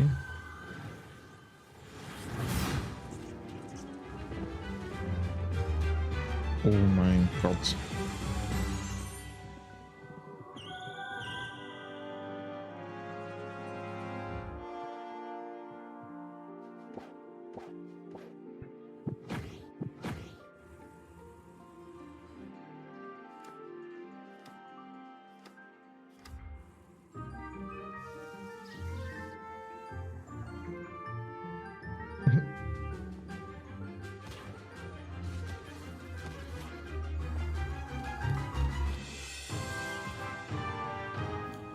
Unique ways, okay.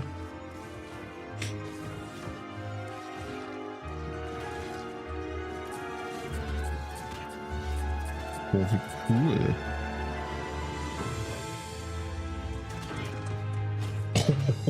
Okay.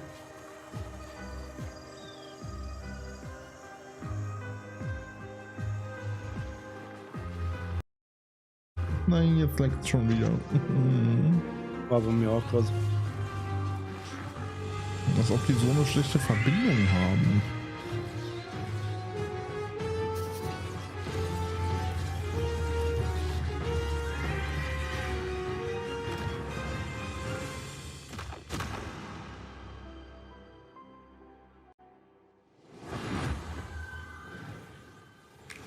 That is a double shot of exciting news. Core Keeper's upcoming 1.0 launch and twin stick shooters Odenfall coming to early access later this year. Okay, Mika, I can't wait to show everyone our next game, and it's so exciting.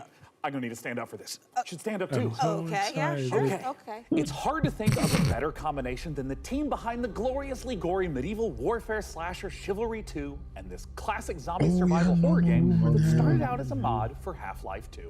Brace yourself for 8-player co-op, permadeath, and the terrifying cinematic experience of No More Room in Hell. So let's take a look. Danke euch. Yeah, you're gonna want to sit down for this. But I just stood up.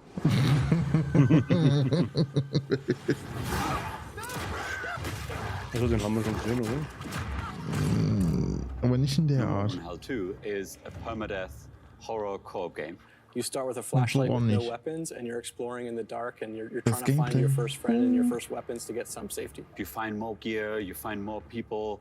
It's suddenly 4 players, 6 players, 8 players, up to that final showdown at the power plant, where hordes of zombies are pouring in and are using explosives and assault rifles to overcome that final challenge. Like with Chivalry, combat is the first thing we focused on, being Torn Banner. We want that game feel just really intense, and it's part of the immersion. Every run is different. We're looking at how do we deliver the Hollywood cinematic experiences? You know, how do we put you in a place that you've never been before, but you've always wanted to be? It's like a co-op game with consequences. And the fun becomes, how long can I survive the zombie apocalypse?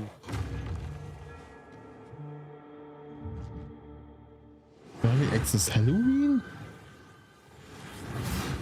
Och nö.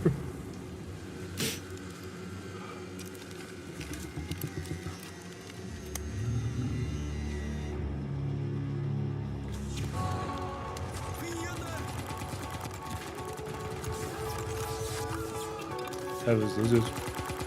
Wollen wir jetzt enden, ne?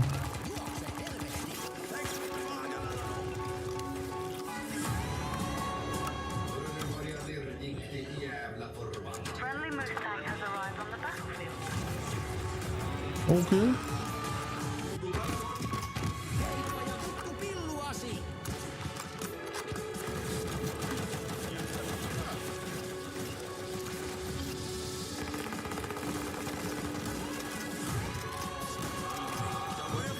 Das hat was, das Spiel.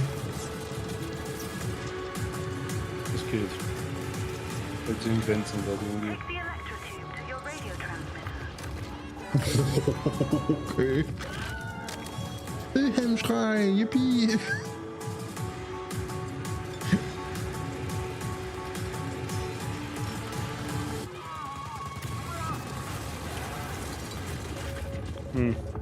Stridden.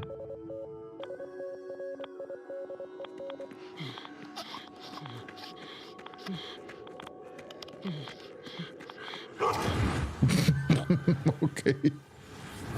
Ich dachte, der Hund wäre nett. BTS 2.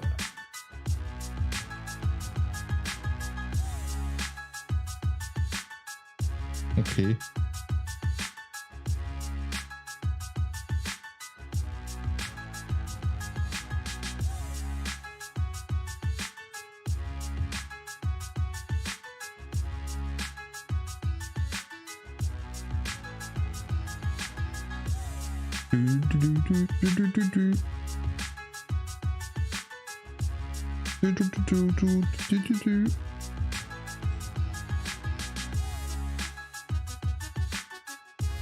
Will ich jetzt rappen können? Will ich jetzt kraftvoll losrappen?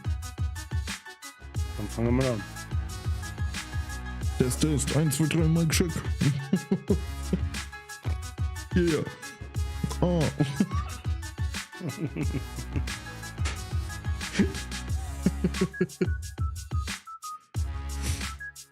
Ja, ich stehe vor der Junge.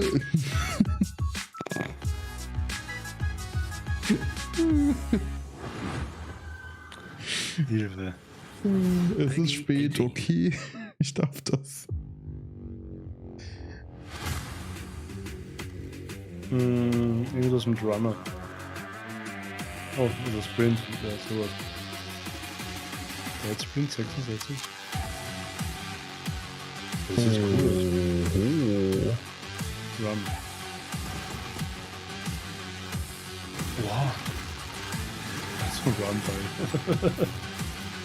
Wie wäre es für Kings of Noobs? Ja, definitiv.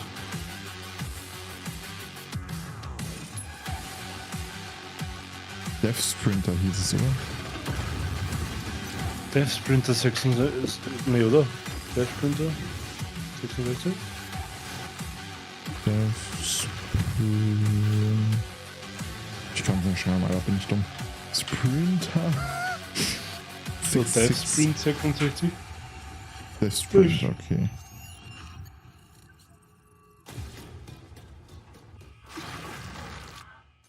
Oh, man muss durchkommen, okay.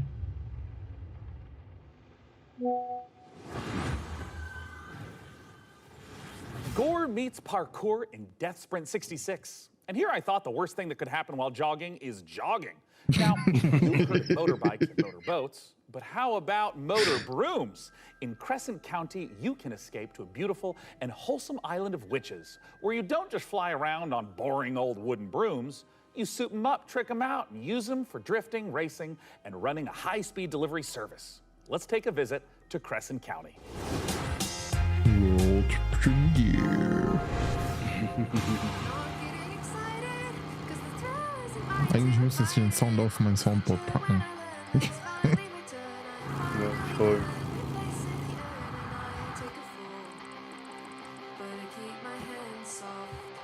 Hä?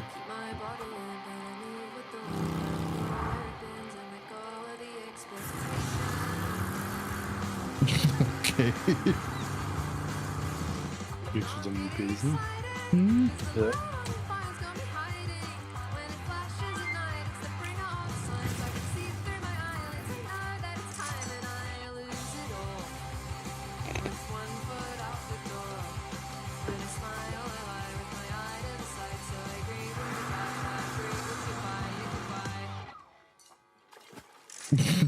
Job complete.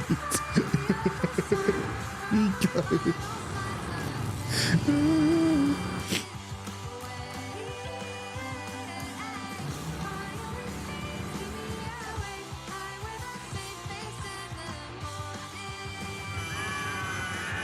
Oh, gemein.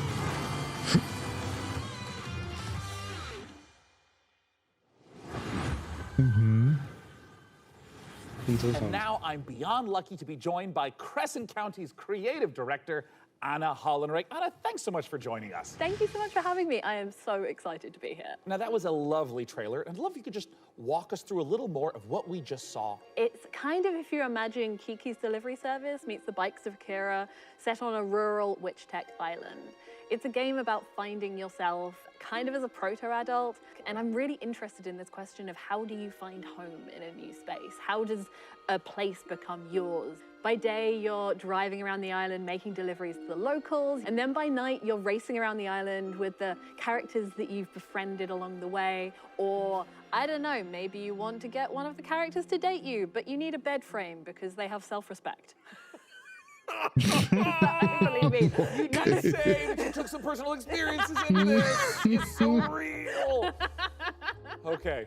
So talk to me a little bit about where the idea for Crescent County came from. It's inspired by my first ever proper video games job where I moved to the Isle of Wight. I couldn't stop doing this witch tech mashup. I couldn't stop drawing it. I was going to Comic-Cons. I was selling art about it. And I've been working in big teams on things like Fall Guys. But I knew that if I didn't launch myself out into the unknown, I would never forgive myself. So you're taking this big leap into making this game, and it's in the cozy genre. What sets your game apart from those? So this is a delivery life sim game, right? But it's also got underground motorhome street racing in it. I really love genre mashups. I think that they're so interesting.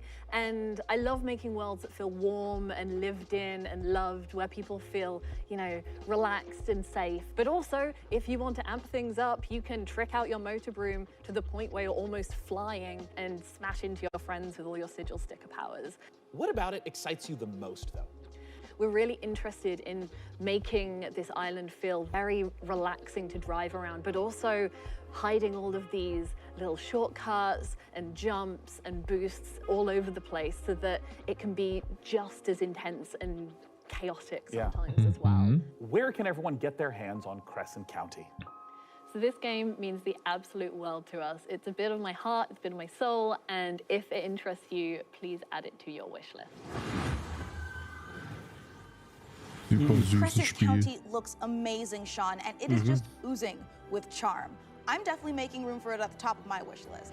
And if you want to wish list Crescent County and all the other great games you've seen on our show today, they're all located in one place, the PC Gaming Show Steam page. Okay, it's time to put the brooms away as we take a look at some other wickedly good releases.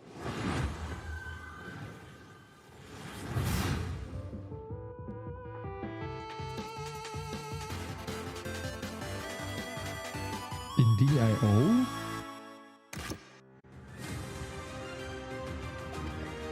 Craft your ship in a bottle. Wie geil.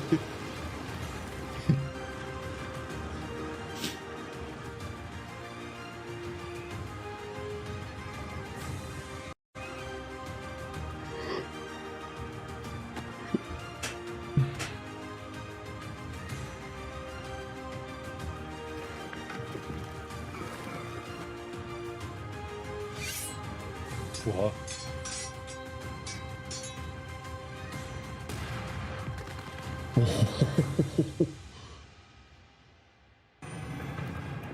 My name is Sam Walker, and I am the last man standing.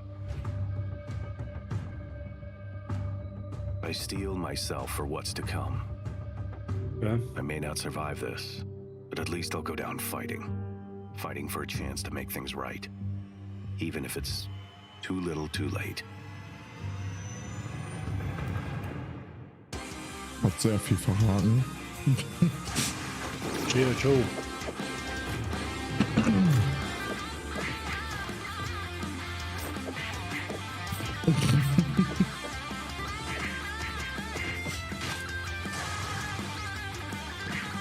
Okay.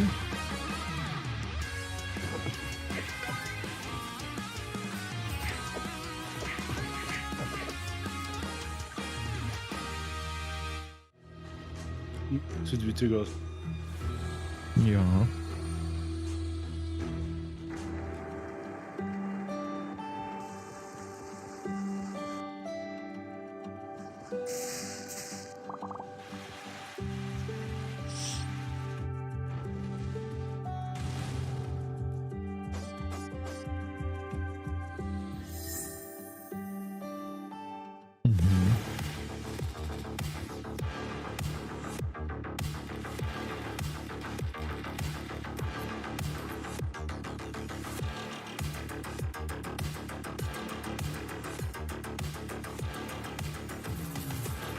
Okay.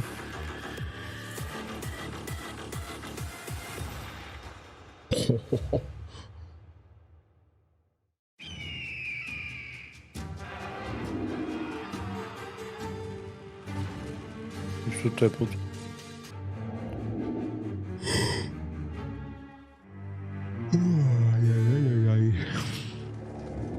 Ja, langsam kickt die Müdigkeit schon. Nach 10,5 Stunden Stream.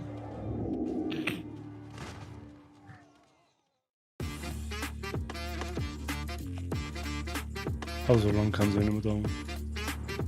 Ich hoffe. Ich habe wenig Lust auf noch mehr Spiele. Nee, du kannst noch ein paar dazu haben. Also ich meine damit Spiele für meine Liste. Ja, das meine ich ja. Ich finde es cool, dass so viele Spiele rauskommen. Baby Toast Club?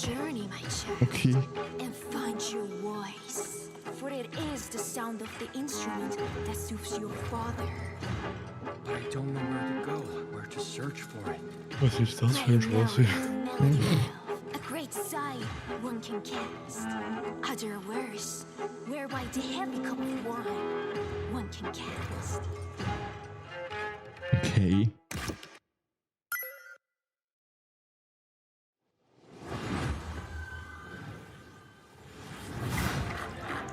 Cat Quest 2. Es ist so süß. Nicht 3, nicht 2, 3. Ach, 3, okay. Da habe ich Cat Quest 2 auf meiner Wunschliste auch.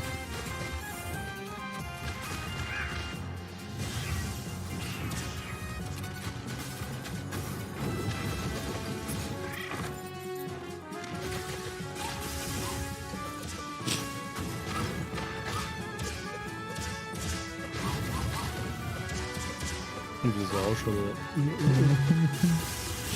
Ich finde das so süß. Ja.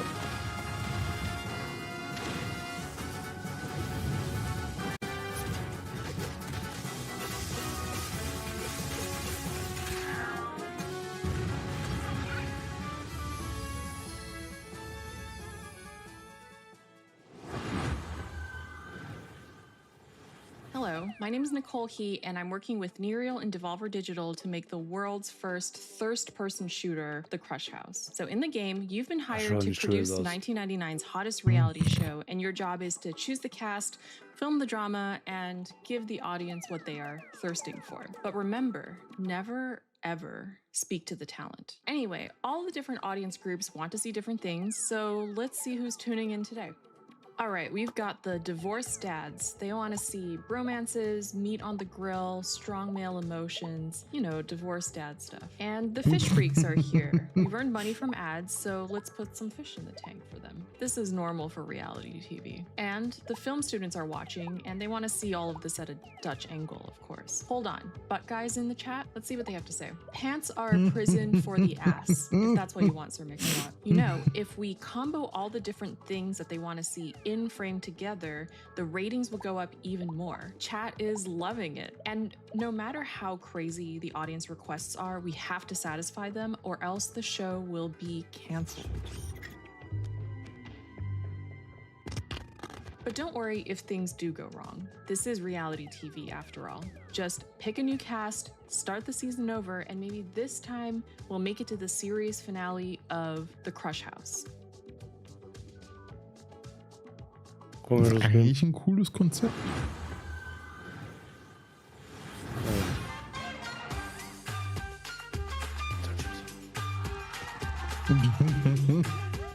Okay, Infos.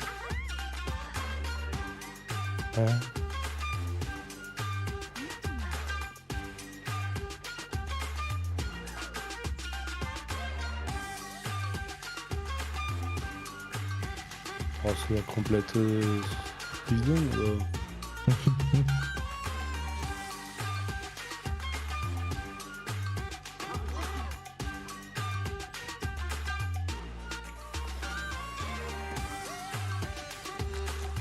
Ah, zu viert.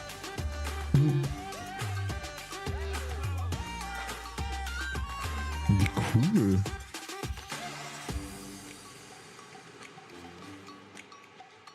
Go Town. Alter, was sind das für Türen?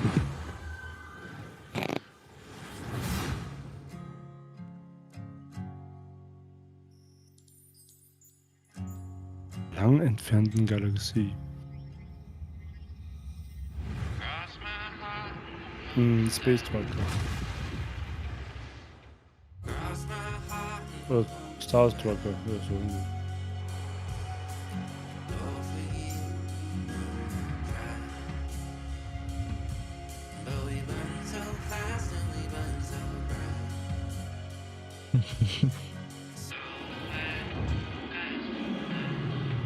Boah.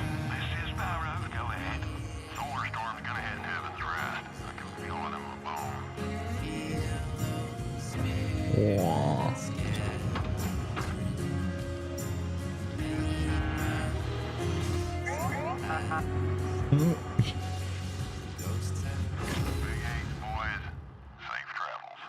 Okay. Nicht schlecht. Coming up in the PC gaming show.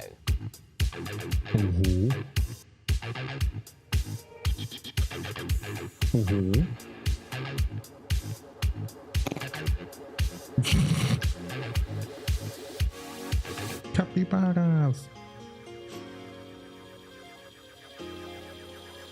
Herzen langsam mit der Spielraum. Ich frage mich eher, wie lange wir die PC-Gaming schon Trust noch me when gehen. I say I know what it's like to wait for a big release to arrive. This particular download has been queuing for months. But fans of extraction shooters, and I'm talking about the extraction shooter, the one that kicked off an entirely new genre, don't have much longer to wait.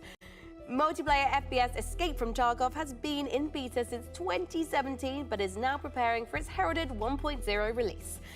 Here's a look at what's coming when the granddaddy of extraction shooters goes gold.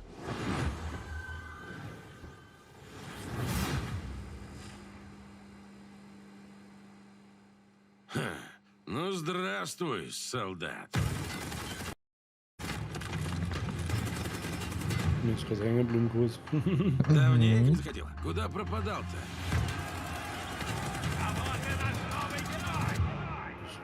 Так ты на арену поддался, но все равно вернулся, да? Чемпион.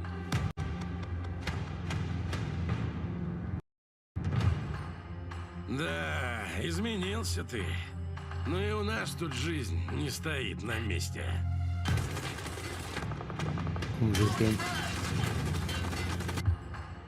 Конфликт в Таркове снова разгорается.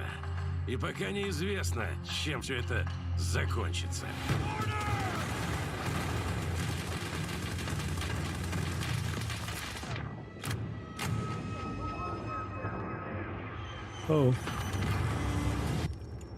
Похоже, придется тебе снова показать, чего ты стоишь, боец. Путь осилит идущий, так ведь?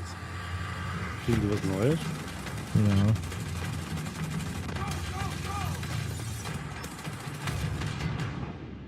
Matze, die geht noch circa eine Stunde, wenn sie ungefähr so lange geht wie letztes Jahr. Сбежать из Таркова.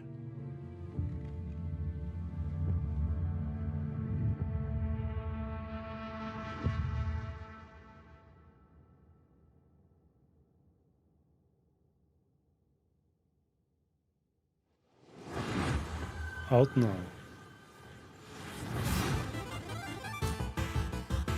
Hey, ernst? Mhm.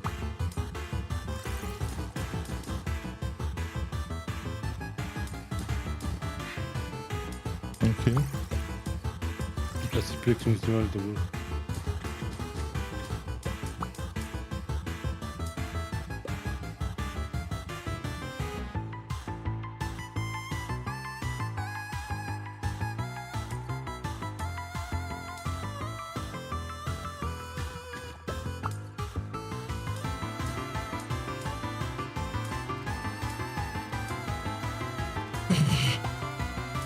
Doch nicht so schnell, bitte. Oh. Spludi.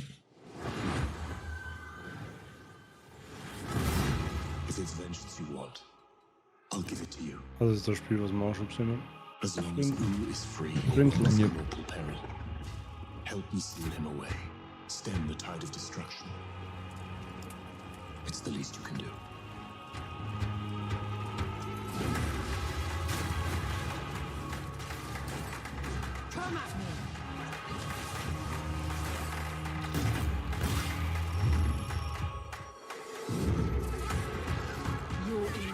Dum, dum, dum, dum, dum, dum.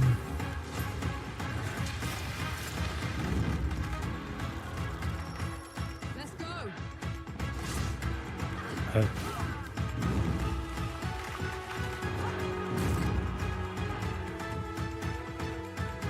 Come and get it.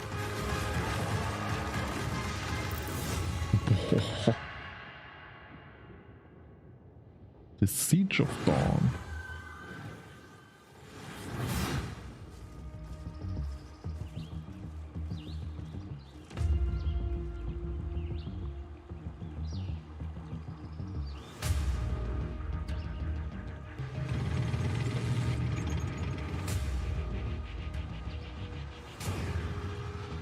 Oh Gott, wie das ausschaut. Das ist ja auch Alphabet.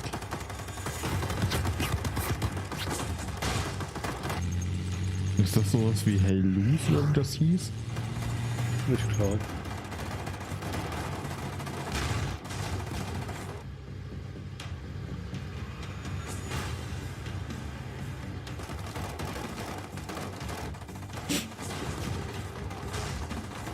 Ist schon krass irgendwie, dass so Spiele Erfolg haben. Mhm.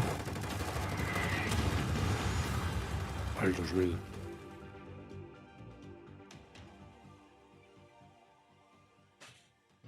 Als ob es 83 heißt. Also noch kreativer hätte der Name nicht sein können.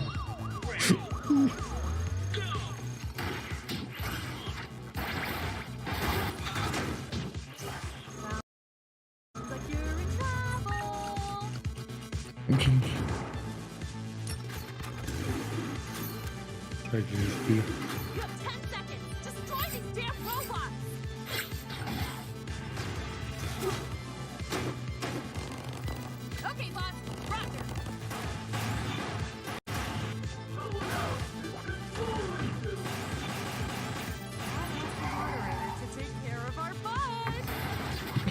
Wie krank, Alter. Das ist doch krank pur. Ja. Mega krank, Alter. Das ist nicht normal. Mullet Mad Jack.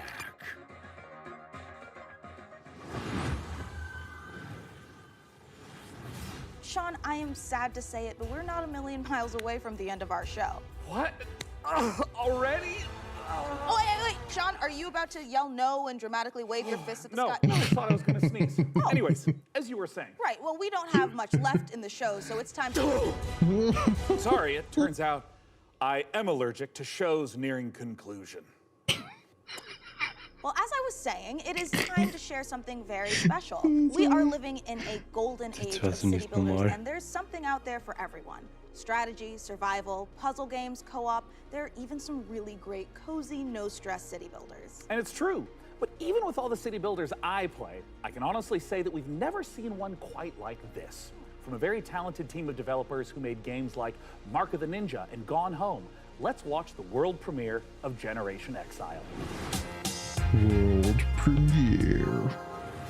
Our generation ship was to travel hundreds of years across the stars so we could build a new world for humanity.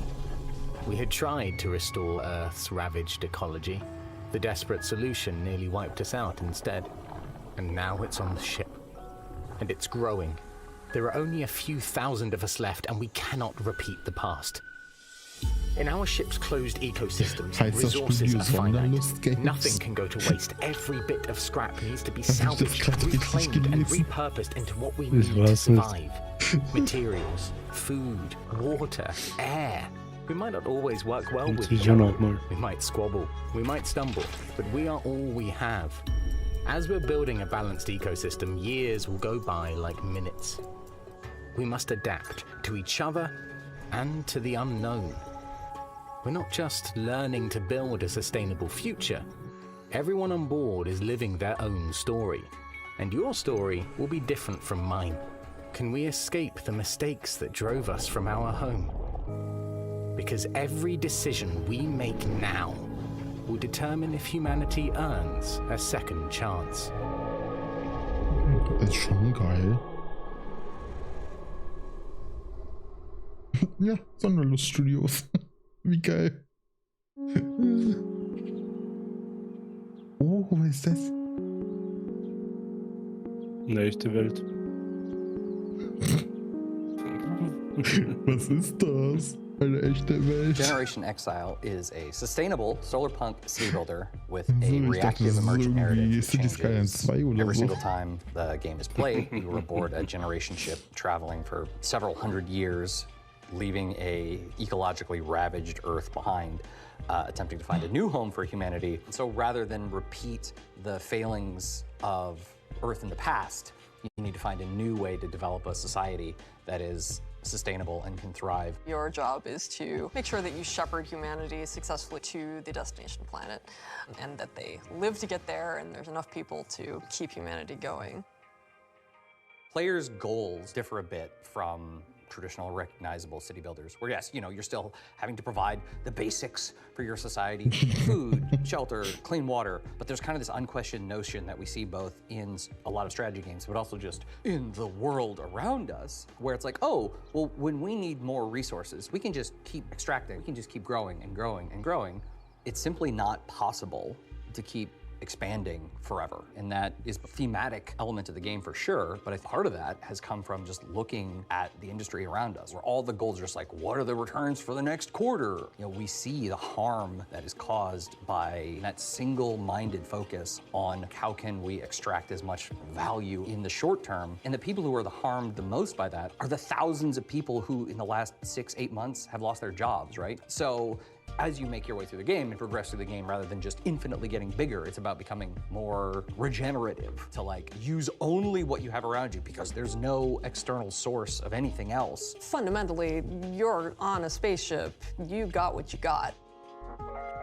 What we wanted to achieve is to take a relatively recognizable set of city building mechanics, but having more narrative and story elements there as well. Because the thing that is so rich about city builders is that they're so systems dense, and that game state is all very much driven by the choices and decisions that the player is making. But the opportunity then we saw is to look at all that in the city building layer game state, and then drag it out into the narrative.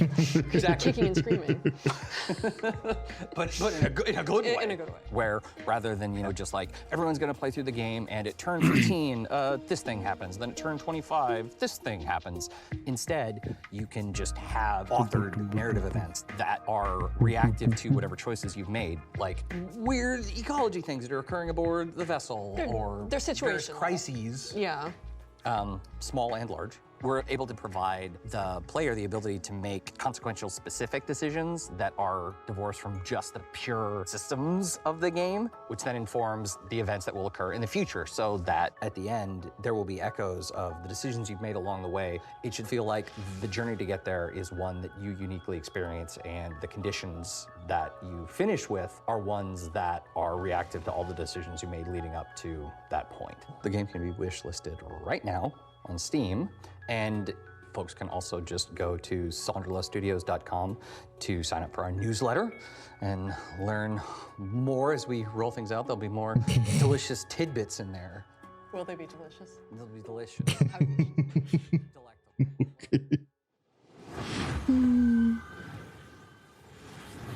A huge thanks to the good folks at Sonderlust for letting us take a look inside their new sci-fi city builder, Generation Exile. It looks incredible, and the amount of love and work the team have put into it really shines through.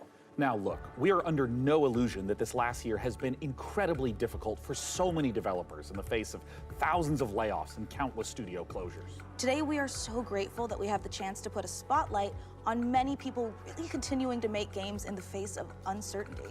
And if there's any game you saw in our show or in any of the other many showcases, we encourage you to purchase or even just wish list any of the games for developers that you care about. It goes a long way. Yes. Next up, you'd think the sight of a house standing up and walking around on two weird massive chicken legs would be horrifying. But when you realize it's taking some heavy witch vibes from everyone's favorite Slavic folklore character, Baba Yaga, it's actually pretty awesome. Reka is the base building exploration game you'd curse yourself for missing. Das haben wir schon gesehen.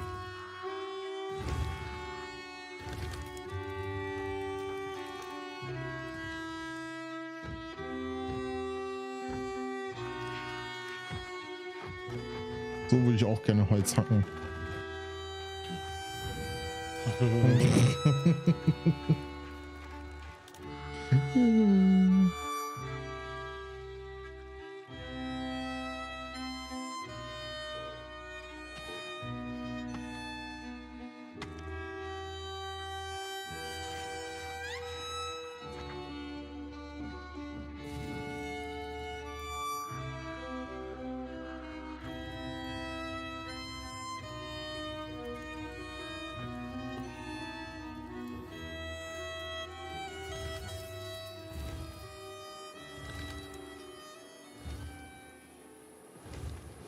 Okay.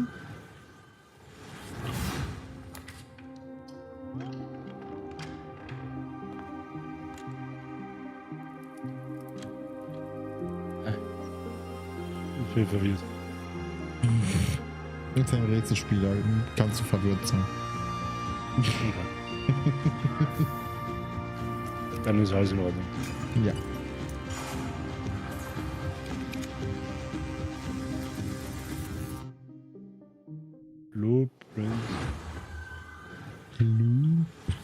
We aren't the only ones celebrating an anniversary. iBuyPower is hitting a major milestone of their own, having been around for 25 years.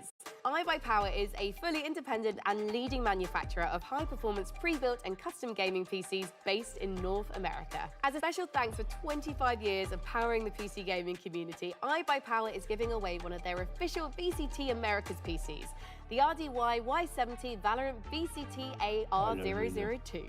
This bad boy boasts a hefty AMD Ryzen 7 7800X3D CPU, a GeForce RTX 4070 Ti, and 32 gigs of DDR5 5600 MHz RAM. Did I also mention it's got iBuyPower's 240mm RGB liquid cooling unit? For your chance to win, head over to pcgamer.com/survey. And now, back to more trailers. Meet the Lock creatures. Their language brings them to life and expands their society. Learn and spell their words, each with its own special ability to change the environment in deep and surprising ways.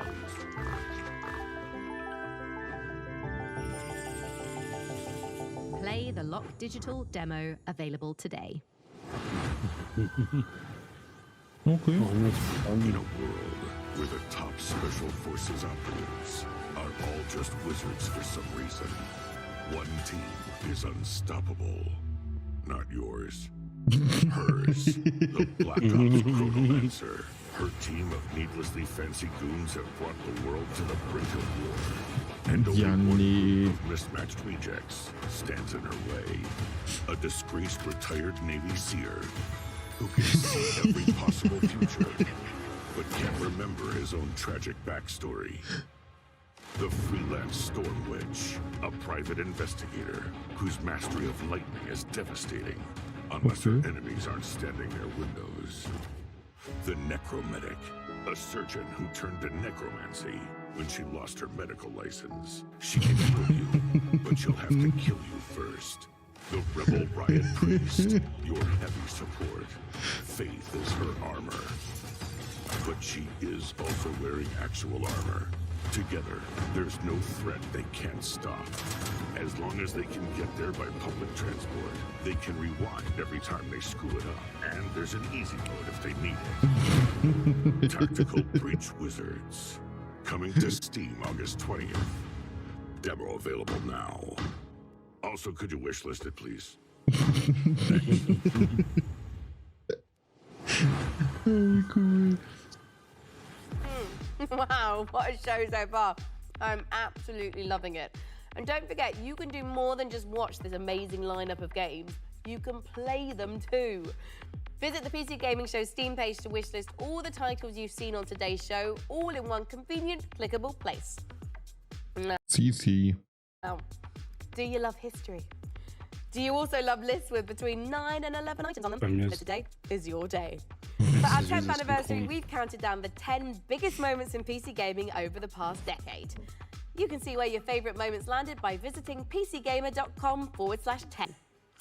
Right, time to grab some friends and head for the sky, where you can turn floating islands into your personal skyships and soar through the clouds. It's co-op survival craft made cozy. Here's an uplifting look at a loft. Hello, I'm Manuel Bergeron, founder and creative director of Astrolab Interactive. It is my greatest pleasure to announce that we just launched a new multiplayer demo for our game Aloft. Das ist die fliegende Insel. Take a look at our new trailer for a few more surprises. Enjoy. Okay.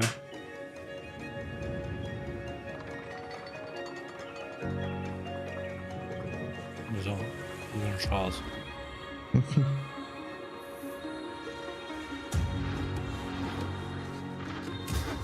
Oh, Mehrspieler.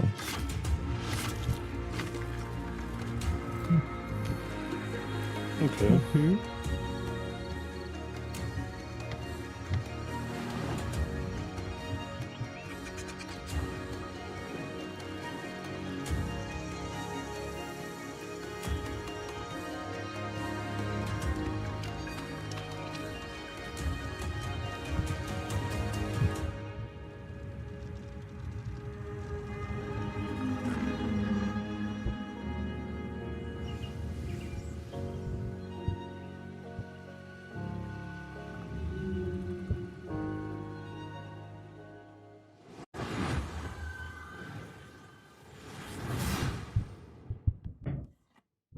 Also ich glaube, das kenne ich. Das was 2D und 3D ist, glaube ich, oder? Glaub.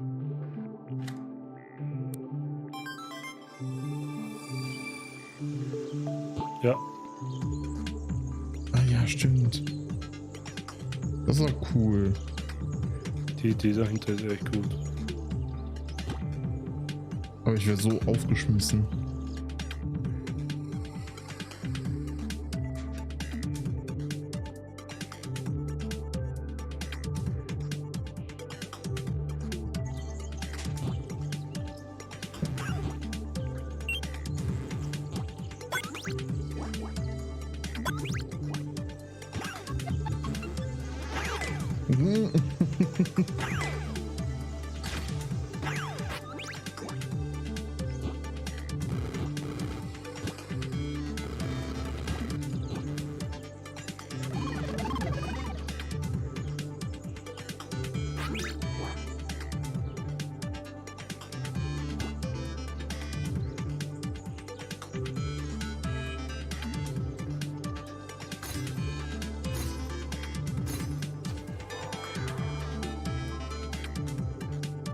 Okay.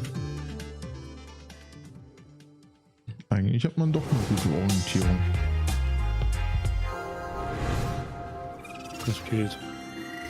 Hier eine Kalkbock. Okay.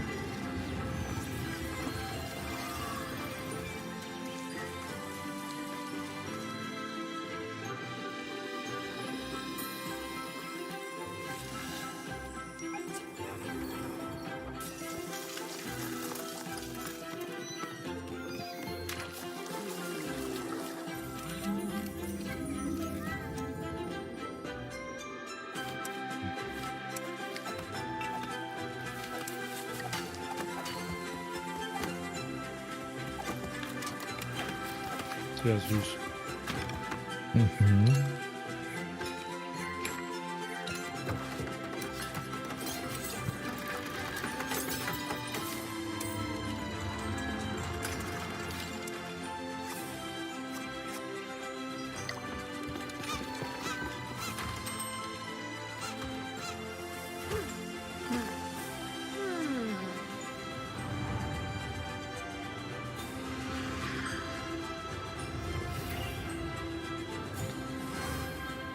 Okay. Sah cool aus.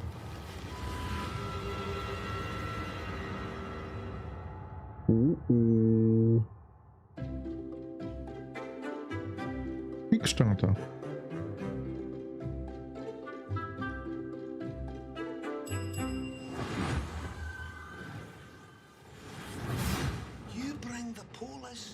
Ich glaube, das kenne ich auch schon. Das ist doch still wächst die. Right, I just need time. Don't you answer me back! Ja, voll. You're fired. You hear me? Fired. Jesus, Gregor! Gregor!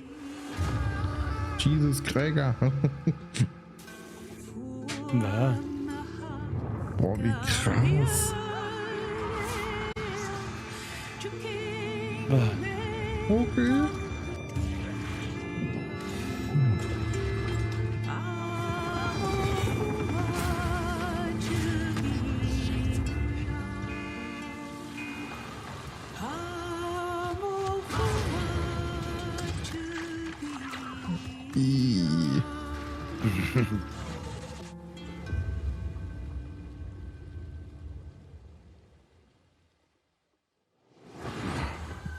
Übrigens auch im Game Pass. Dude, Hotel Galactic looks so cute, right? Oh my God, it does. And honestly, I would just love to manage a bed and breakfast for alien travelers. I just worry that my quaint taste and timeless valence bedspreads just might not be suitable for interdimensional species tastes. I don't know. What do you think, Mika? Sean, look at me. If anybody can create the cutest bed and breakfast for interdimensional space beings, it's you. It's this guy. Oh, you always care, Mika. Oh, I know I do. And you know what else I care a great deal about? It's the developers at the Chinese Room getting back to their roots for more first-person horror. Still Wakes the Deep looks atmospheric as hell and positively chilling. Amen to that, Mika. And hey, speaking of chilling, get ready to side-scroll your way through a 2.5D post-apocalyptic zombie survival with Into the Dead. Set in 1980s Texas, you are charged with gathering resources, managing party members, and crafting items, all whilst hordes of killer zombies try to chomp down on your brains. And what's worst of all is that this is taking place during a scorching heat wave. Oh my God, and as someone who lives in California, I can confirm that's way worse than zombies. I feel you. I mean, my family's Irish. Get sunburned by the moon. Okay.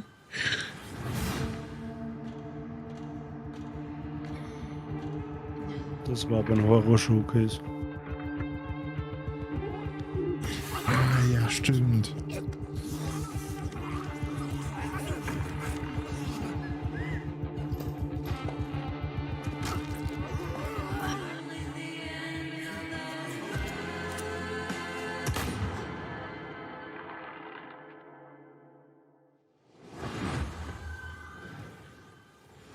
Hi PC Gaming Showcase, I'm Tanya from KitFox Games, and I'm here to show you 3 different games today. So let's start with Dwarf Fortress. Hi, I'm Zach Adams. And I'm Tarn Adams. We're the co-creators of Dwarf Fortress, inviting you to play Adventure Mode in open beta. And we'll be adding tutorials and demigods later this summer. While you're waiting, you can play Caves of Cud, the most intricate roguelike ever made. Hello, we're Brian. And Jason, co-creators of Caves of Cud. After 15 years, the game is getting its 1.0 release later this year. But out today is the spring molting patch with its all-new UI. Nach 15 Jahren. And our final piece of news today is a whole new game to announce, a world premiere for the PC Gaming Showcase, Streets of Fortuna. World premiere. Das habe ich auch schon gesehen.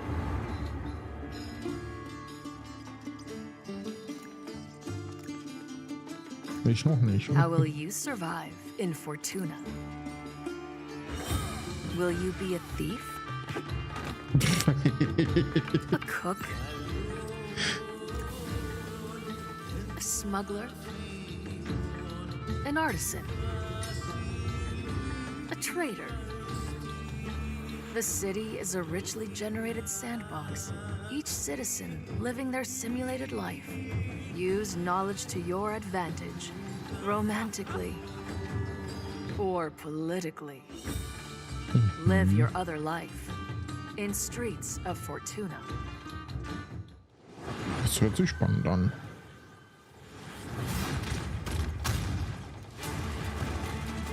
Das kann man, glaube ich. Ja.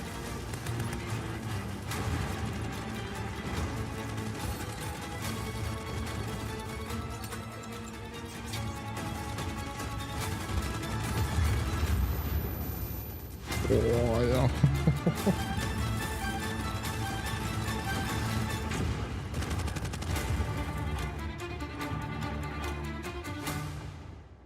Gewinnen.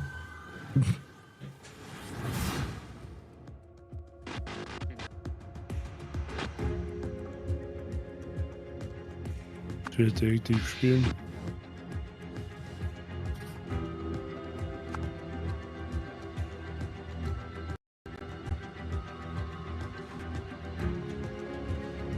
Wo ist der Name?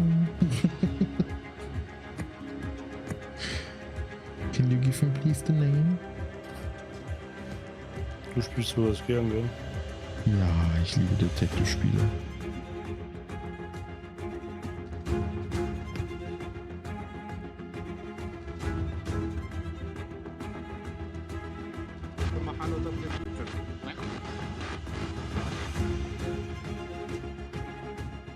What the fuck?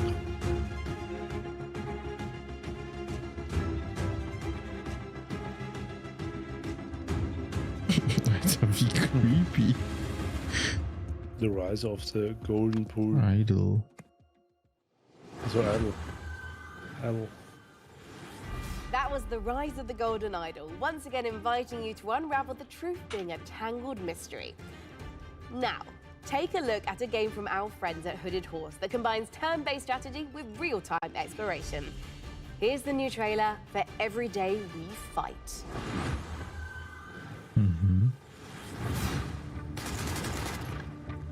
Schon wieder so das. Dieses Jahr ist gefühlt das Jahr der Tactical-Shooter. Countries were at war. The Richters came. They put a dome over the city. Suddenly, almost everyone was frozen. Just a few of us were left. Not soldiers, just ordinary people.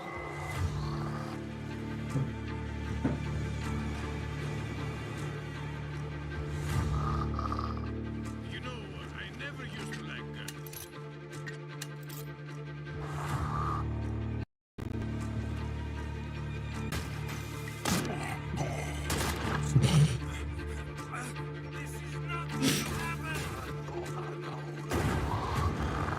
Are we alive? I could swear I got killed.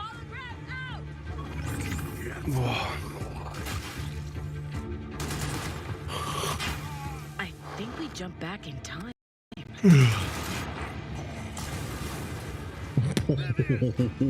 Okay. Don't miss.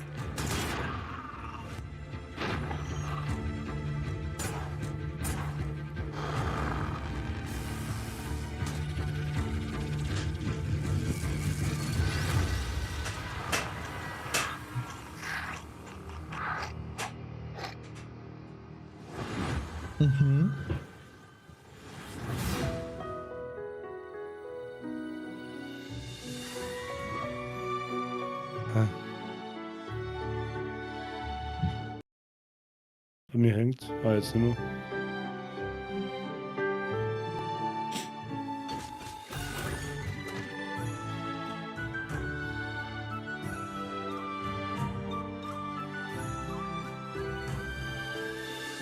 Interessante Charakterdesigns.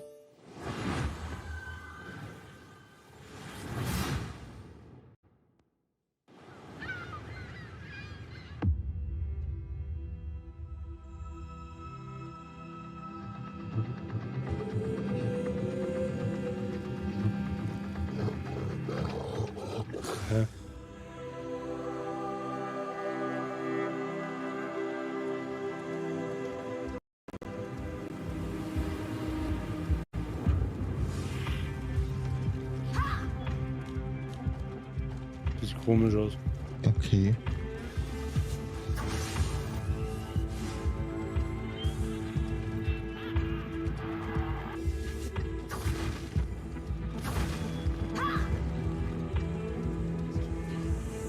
Velkomin í verndarvættatölu.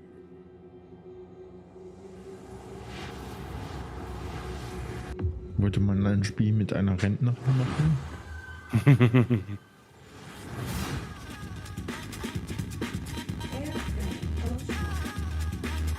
Oh mein Gott.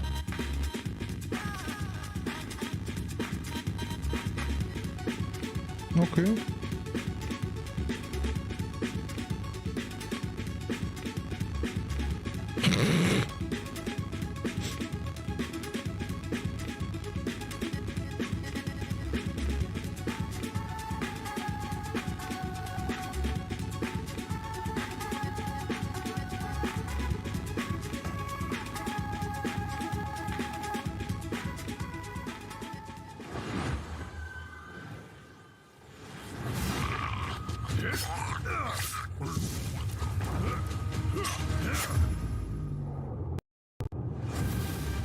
zählt danach nach, oder?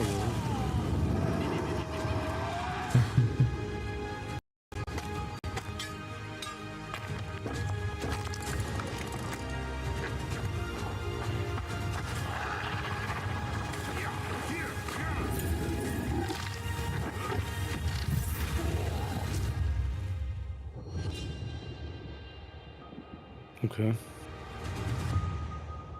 Interessant. Naja.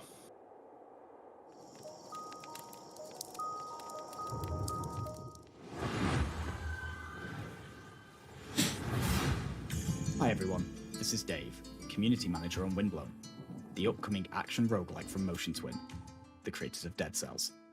These cute characters here are the Leapers, who live in the Ark, a peaceful village now threatened by a massive vortex of doom.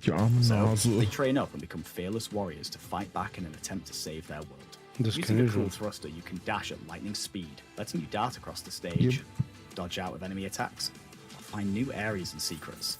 Through each run, you'll be able to equip different gear and upgrades, creating powerful synergies between them. For example, switching weapons at the end of a combo will let you unleash a super powerful move called an ultra attack, if you can time it right. Jump online with up to 2 other players, meaning you can mix your builds with your friends and find the best combinations to carry you through the diverse biomes. Windblown will launch later this year into Steam Early Access. Player feedback is super important to help us craft a game that you guys will love to play. So join us on Steam for the latest updates and information, and how you can join in on the fun. See you soon in Windblown.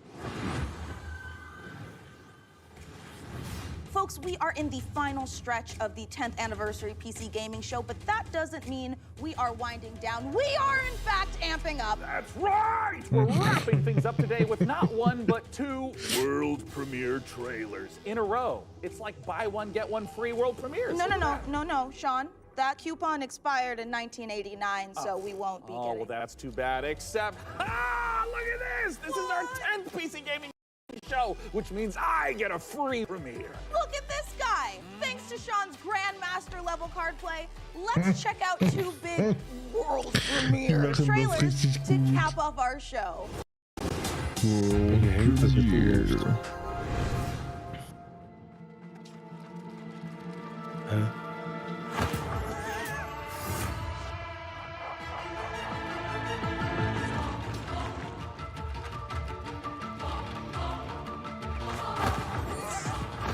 Okay.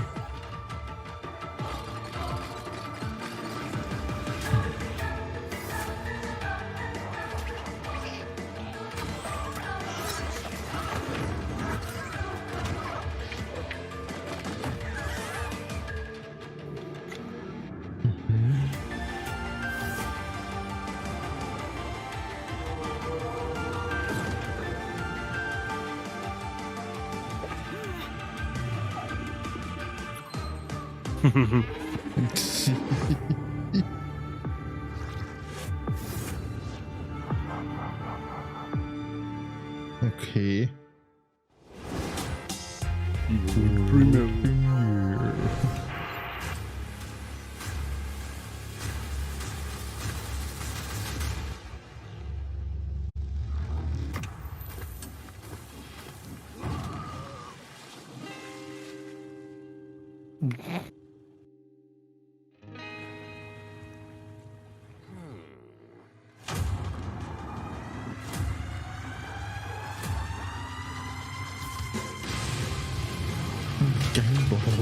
Okay.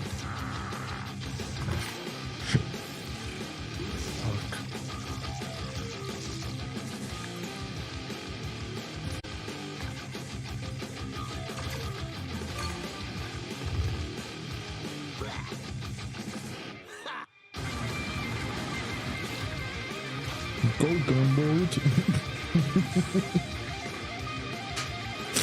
Jetzt brauchen wir nur noch lange Haare, dann können wir Headbang.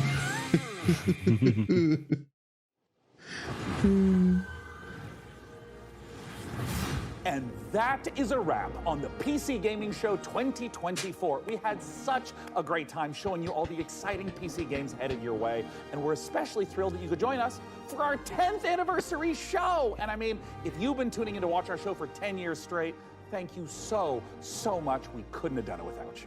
And if this is your first time watching, just watch this show like 10, 20 more times. Make up for all the ones you've missed and for the future ones. That's 100% how the coupon works. Right, and the punch card. And we can't forget to say goodbye to our brave captain of the watch party, the amazing Frankie Ward. Guys, it's been a great show and I had an absolute blast. Before we go, we also want to give a huge thank you to all the game developers, artists, designers, writers, voice actors, and everyone else out there working so hard day after day to create games we all play and love. We appreciate every single one of you. Yes. Absolutely, Frankie. And don't forget that you guys at home can wishlist every game you saw on our show today by visiting the PC Gaming Show Steam page. Thank you so much again, everyone, and we'll see you again in November for the PC Gaming Show Most Wanted. Heck yeah. Bye-bye. Bye. Bye bye. Bye bye bye. Bye. Bye. Bye. Bye. Oh, goodbye. Oh, that's other hand. Oh, wow, bye. Bye. Goodbye. Goodbye now. Bye. Ja, gut. Fantasy world, post-apocalyptic vibes, let's go back. Get this camera away from me. We're going back to the start. Here it comes. I got it. This is the tape. I've got us a little cake to celebrate. Yeah. I know how to read. Whoa! What the am I doing? All right, one more time. Here we go. Because I can't say Atmospheric as balls. Atmospheric. Are we allowed to say that? Is that helpful? Sweaty balls. I don't know why that's the noise I chose to make, but whatever. And published by Microsoft. Surviving of this f***ing surviving. I know, I just tripped it. All right, I can do it again. Cue the upbeat soundtrack. Also da am Set hätte ich gerne gearbeitet. For some reason. So how about you, good fella? Are you gonna get your knuckles bloody with fallen aces? Oh, Mika, I prefer. Oh. How about you, Sean? Do you want to play Windows loading screen? That was dumb enough for me. I'm ready for the next one. All right. Bye. I thought you were gonna say, until then, go f yourself. And I was like, oh, that's a sign off. Oh, das war gut. Ja, das war richtig gut. Aber ich würde jetzt auch sagen, dass es wahr ist. Jo.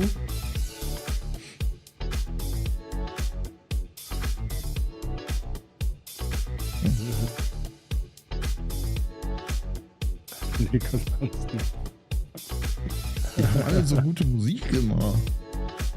Das stimmt, ja.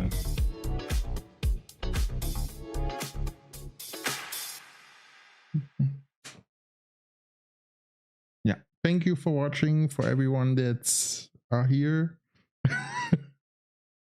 And thank you, Matze. Wir beginnen nochmal von neu. Na, warte, nee.